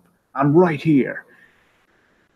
I ain't going nowhere. I am Harlem, and Harlem is me. And he does this thing, and I'm going to sound so... I'm one with Harlem, and Harlem is with me. It's a great line. I love... He does this thing. I heard this was a thing. I had no idea this was a thing, but you can catch it in the subtitles. DW says, basically, Luke Cage does this thing where he beats his head, like, to the music, and I love the music behind the scene and everything. It's a perfect scene. And DW says, yeah, dab it, man, because apparently it's like a move called the dab, I think. Or basically a dad, Yes. That was kind of neat. Anyways, the big scene, if I had to take one thing away from this entire season, if I could take one thing away, the scene that still gets me, and I love this scene. Luke Cage, we see some domestic violence stuff this season. I love Luke Cage. It's kind of like, I haven't seen stuff like this done since the Incredible Hulk show in the 70s, with like kind of a Marvel superhero kind of in the middle of like a domestic abuse situation. We use like a strong character to epitomize like children being beaten by fathers. And I love that Luke Cage saving this abused child, where we have like this setup and this payoff where Luke Cage comes to the door of Cockroach. Cockroach is a real scumbag, by the way. Again, no offense to Simone Mystic's husband. No offense, just the character. Cockroach is a real scumbag. Beats his wife, and he beat the child who's trying to protect his mother. And he says to Luke, when Luke comes to the door, explain why he's beaten up. Says, I tried to stop him, but I'm not strong like you. And of course, Luke said, you're plenty strong. And of course, later on this moment where Luke Cage, he asked the neighbor to kind of keep him informed. The neighbor has called him to tell him, like, he's back, Cockroach is back, so he can take him down. He's beating him up. And we just see Luke Cage, and it's set to again. If we didn't cut away so much, this would be perfect. But it's still, that's the only problem with the scene. I think it's the only problem, but still, it's a great scene where Luke Cage. This is like where I live with Luke Cage. Luke Cage is running at full speed, and like the husband, Cockroach is about to hit the kid, and Luke Cage kicks down the door with his super strength, and of course, like Cockroach has said the dooming words here. He said, "You want some? What's the problem? You want some?" And Luke Cage comes and he says, I want some. Goes to save the kid, man. I love when our heroes save people, and that is an awesome save. I love it. Oh, yeah. Leaves you saying, sweet Christmas. That's awesome. All right, Jacob, what are your 2 moments? And I'll try not to go into as much detail. But chronologically, my first one would be when he comes across Bushmaster. It's like Luke's on high about like, yeah, I'm unstoppable and all that. But then Bushmaster catches wind of it, and like Luke, when Luke sees Bushmaster challenging him, he's like, oh, just another guy trying to prove he's stronger than me or whatever, yada yada yada. It's like Luke is pretty much acting like, oh, this will be over quick, And then Luke gets his ass handed to him immediately. Of course, he has the great line, "Harlem is mine." Yep. And that's what pretty much immediately sold me, like, okay, this Bushmaster guy, he's kind of got me interested. Like, he's a guy who can go toe-to-toe with Luke without any mechanical enhancements. And he seems to be an interesting character to follow. So it was a really good sell for him from the trailer, because I remember being really excited about him just from the trailer based on that. Well, funnily enough, I never even watched the trailers for many of these series. But yeah, that's what pretty much sold me on Bush. It's like I was unsure, man. Like when I first heard I knew of the villain's name, Bushmaster, and I was unsure. I was like, okay, like his name's Bushmaster, so I'm not judging based on a name, but it is kind of bizarre. But that pretty much sold me. I was like, okay, this guy actually has the potential to be very interesting. Granted, they kind of fluctuated throughout the season, but I wasn't really proven wrong by that initial first impression. And seeing Luke putting his place, and basically Luke putting Luke in an oh crap moment to kind of like, okay, this is quite an interesting way to start out. Yep. And my next moment is I'll pretty much try and keep it shorter here. Pretty much his fight against the gangsters with Danny Rand. Pretty much him teaming up with Iron Fist to take down the gangsters. Yeah, that purple lighting and everything. Oh yeah, it's like this is what I mean. Don't get me wrong. I'm probably one of the few people that unironically kind of liked the first season of Iron Fist. Kellen O'Rourke recently, I was talking with him. He basically epitomized what the Heroes for Hire, the show, would be, and I love his idea. It's just so simple. It's basically the A-Team with the Heroes for Hire. That's essentially what this was. It's the ending to an A-Team episode. It's Luke Cage and Iron Fist, just kicking butt and taking names. That's not wrong, but this is definitely mainly just because of how pretty much prove how fun both of these shows and these characters have the potential to be. It's it excellently combines these characters in a way that they play off each other, and it's pretty much.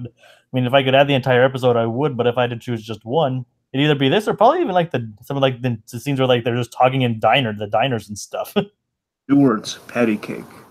Remember patty cake? They figured out how to do the Cap and Thor shield and hammer move. Essentially, it's basically hit each other, and of course, boosh.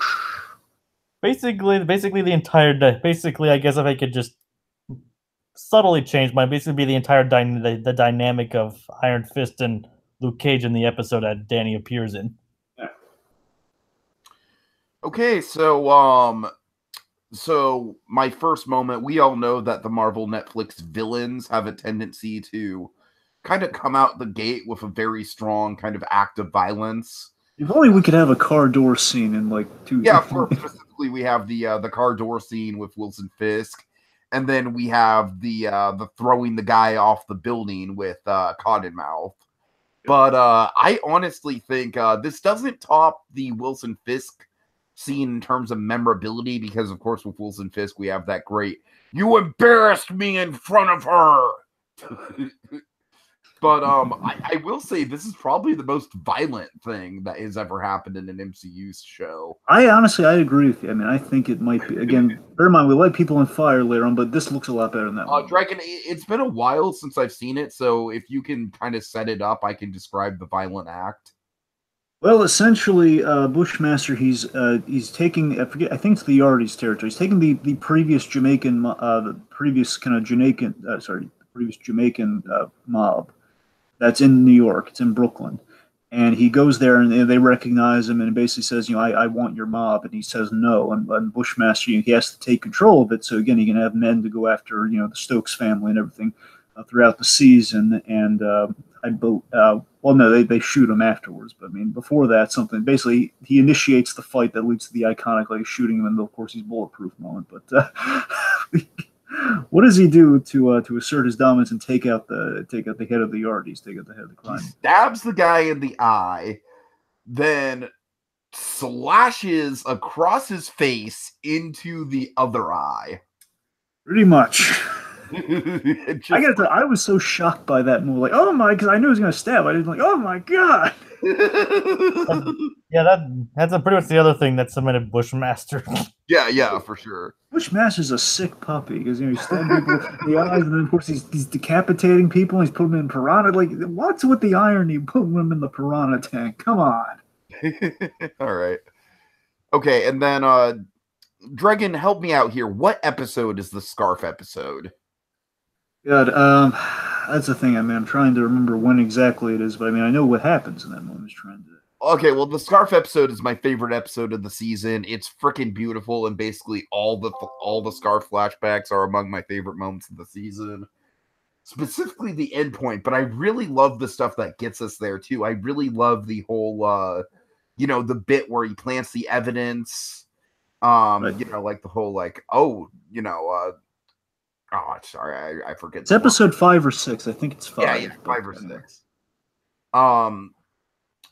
But it's a really cool kind of way that Misty kind of examines herself and examines the role she's playing in all of this. But specifically, the moment that I want to break down is when we see Scarf in a light that we've never seen him before, where it's right after his son's death, and he's basically asking, in so many words, he's asking if God has punished him.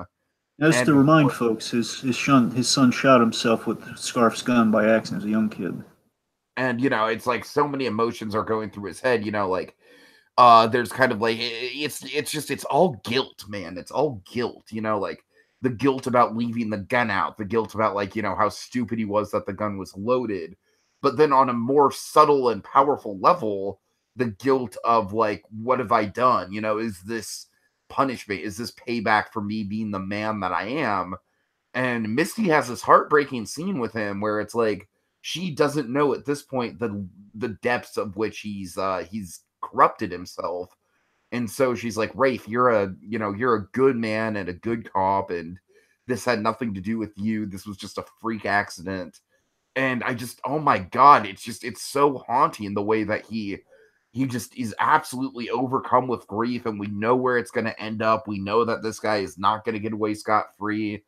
And this by far the most powerful stuff of the whole season for me. It is one of the things that helps define the season. Again, all of this does kind of have like a side road to Luke Cage here, where again it's a warning of what Luke risked in kind of his action at the end of the season, and of course a lot of dramatic irony this season.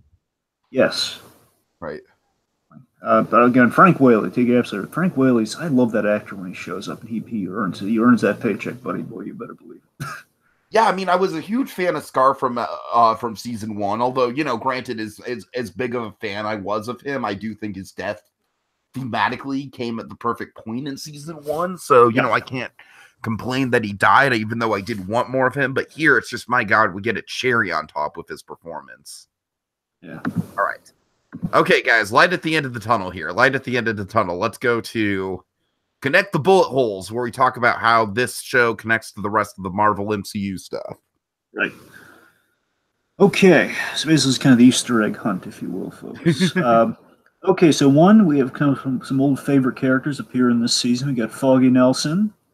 Oh, yeah. I love the dynamic that Luke and Foggy have maintained, and I really hope it continues. I hope we get at least a cameo from Luke Cage and Foggy in Daredevil season 3.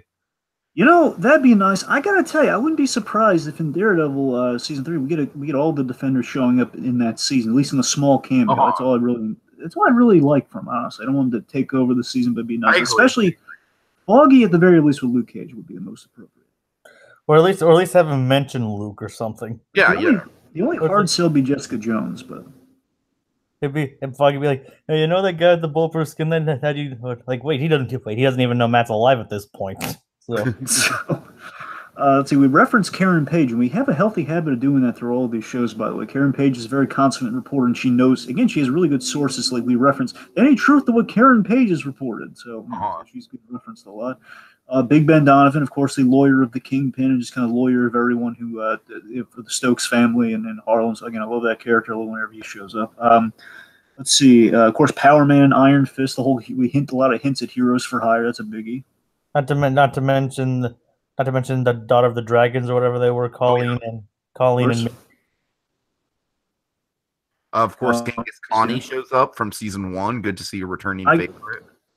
Tiki, that's a heartwarming one for me because I love Genghis Khan is my big favorite moment from all of Luke Cage. If I ever had to pick one, it's just that moment like where he saved Genghis Khan, and it's I love here as we see in the image before us here the fact that she has a new restaurant, and I love that she was offering to let Luke stay at the restaurant like he stayed in the place before, and it's really sweet. I love Genghis Khan. Turk Barrett shows up as always. Yes, of course. First time he's had some crossover with Iron Fist, by the way, because he just kind of got to talk with Danny Rand. So in some way, he has been in all the shows. Like he really gets around. He does. I'm so glad we haven't killed him off. I'm gonna be so sad the day we kill off Turk Barrett. It's like besides Claire, he's like the only character to appear in every series except Iron Fist. Exactly. Let's see. With the Rand. Was he in Jessica season 1? No, but he was in like a tie-in thing, but no, he wasn't in the season. But I know he's in season 2. Yeah. Anyway, let's see. So okay, Rand Pharmaceutical Building, and of course, Misty's arm is a Rand creation. And yet, we still don't get that Ward Meacham cameo I so desperately want. There's some stuff I want to tell Tiki, but I can't right now. That's with Ward Meacham. Yes, I can't tell him right now. The most tragic character in the entire MCU. Just kidding.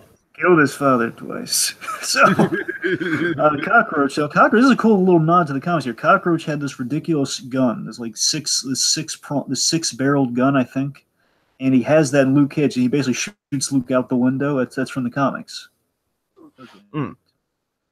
Let's see, Cottonmouth. We reference Cottonmouth and the whole motif with Tilda and the fact of she's Luke is dressed like him at the end of the season. The whole painting motif with the Biggie photo and basically the whole painting motif with everybody. Of course, the bullet hole shirt that Piranha wants Luke to wear. Yeah, and of course, like all the I love the museum dragon that Piranha has. I'm sure you love that as well. Here's the gag I didn't catch until the rewatch with that, by the way. That the Seagate uniform. Because initially I just saw I missed something in the first watch. It was that the Seagate uniforms are orange and that was yellow. And Luke points out you get someone fooled you because you got a fake right there. Yeah, that's pretty much straight up obsession at that point. It is. Let's see, coffee. Of course, coffee's a big running gag in Luke Cage. He's now actually drinking coffee because he gets free coffee in Harlem. And, of course, that leads to a lot of misunderstandings. Like, wait a minute, coffee? No, get your mind together. Claire's coffee's good enough. and not to mention the coffee machine later in the Rand building. Yeah, God, Luke's got like a Freudian thing with coffee or something there. Let's see. We go to Seagate. We mentioned Seagate, and we see Seagate in a flashback with Luke's mom, which is really nice. And of course, we do reference Diamondback a little bit there, so we don't forget that, which I thought was important. Let's see. The Godfather setup from the first episode was paid off. Where the whole unless your name's Corleone or all the famous celebrities, you get the free haircuts. Al Pacino was one of them, and of course, he becomes the Godfather at the end of the season. Mm-hmm. So we homage the Godfather very visually with the whole door closing thing. All of that's Godfather. Yep. Muhammad Ali poster. I pretty much caught that immediately, even though it was kind of on the nose. Here's a big one this is a funny one for the MCU. It actually connects to Ant-Man.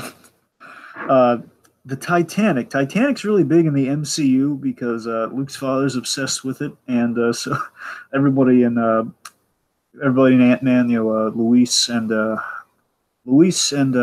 the Smolchin's character, whose name is escaping me. I think it's Kurt. He's right, Kurt. Yeah. Always like they're all talking about oh yeah, it killed DiCaprio. So a lot of Titanic's big in the MCU, which of course is funny because James Cameron said negative things about the MCU, so it's kind of their little running. It's kind of their little screw you to James Cameron. Like we like your movie if you don't like us. Well, I'm sorry. They keep ragging on because everybody rags on James Cameron for the whole way. How can there was room enough on that door?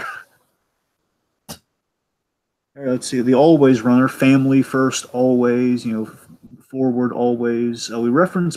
There was only the literary running gag with Luke and Pops, and he referenced Kenyatta, which was Pops' favorite of the literary African American characters.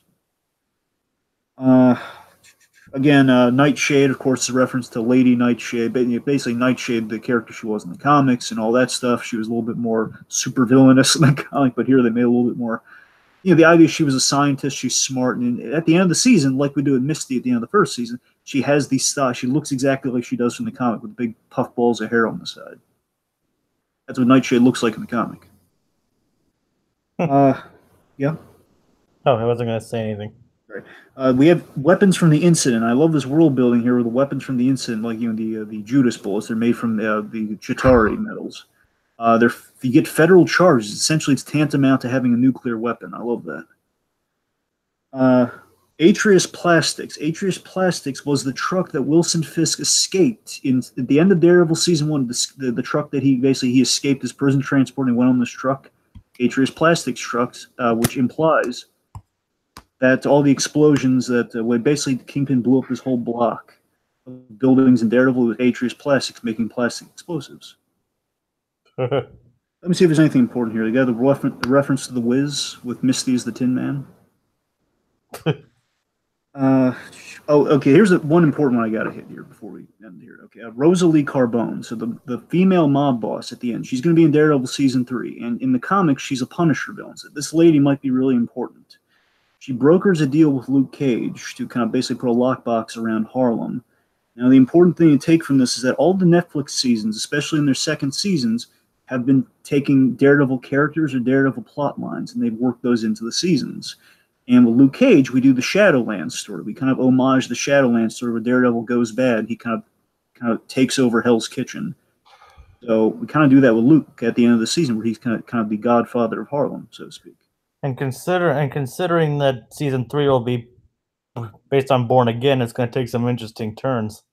Yes, so I think it's all the important ones that hit. There's a Cloak and Dagger reference, but I don't think anyone cares about that. So I think we're all good. All right. Okay, let's get to last call, or not last call. I'm sorry. That's Jessica Jones. Lay off the sauce. Let's get to closing time. Thankful I don't sing the whole chorus to that song. All right. Anyways, closing time. Final thoughts. Who wants to go first? Jacob. Okay. As I said before, I might have been singing the praises a bit too much earlier. I mean, I probably will go with your guys' statement that it kind of is a step down, somewhat of a step down from the first season. Funnily enough, a lot of people actually think this is a step up from the last season, so it's kind of interesting to see all these points of view.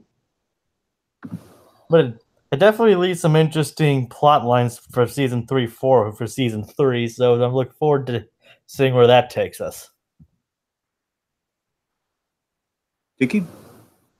Why don't you go, Dragon? Why don't you go? All right.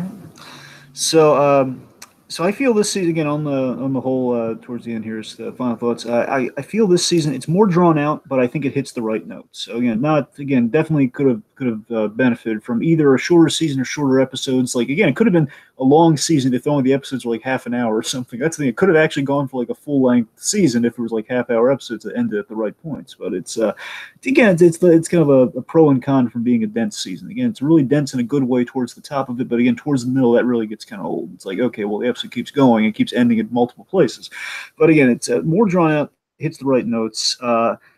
It gets us to unexpected places by the end, which I really liked, and I respected that choice. And I get that might not be everybody's bag. I mean, I feel in the grand scheme of the second series that we have gotten, the other Netflix shows we have gotten, kind of post Defenders so far.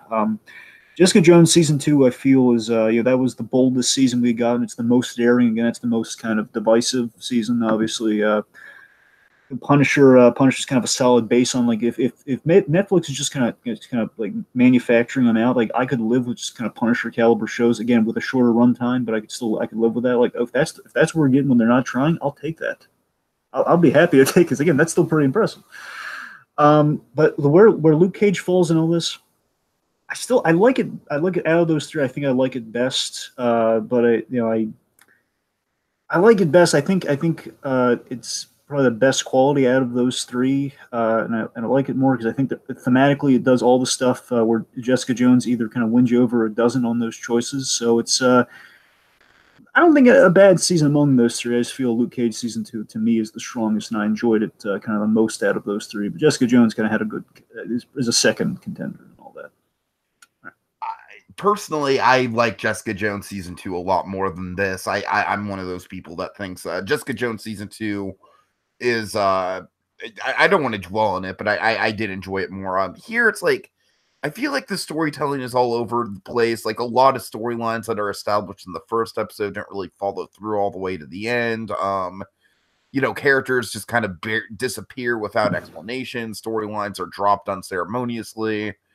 And what we're left with is mostly exposition and mostly a lot of dialogue and a lot of repetitive action scenes. It's a bit sloppy, but it still has some good production.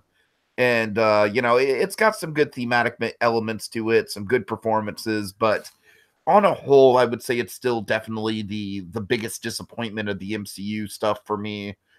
I will say it's probably the biggest disappointment out of anything that the MCU has provided. Like, really, it's down there for me. But again, I don't want to be negative on it. So I feel like we've done a pretty good job on this podcast of not being overly negative. I feel like at least through the hour and a half that we've been on this podcast, we've done a much better job than the hour, or at least I've done a much better job than the hour we did, when I first tried to record this. That was, that was a little mean-spirited on my end. All right. Well, folks, that's last call, which means we've been cut off. But as we finish our Marvel brand this evening... Tiki, that's... Oh, shit. I'm reading the wrong thing. Again. All right. I'm sorry. Okay, I got it. Okay, my bad, Trojan. He did show up in that show first, folks, so don't begrudge him too much. Right? He did show up. Okay. He was there first. All right, time to sweep up and sew the bullet holes in the next chapter in Luke's journey. In the immortal words of Henry Pop Hunter, the past is the past, and the only direction in life that matters is forward. Never backwards. Forward. Always.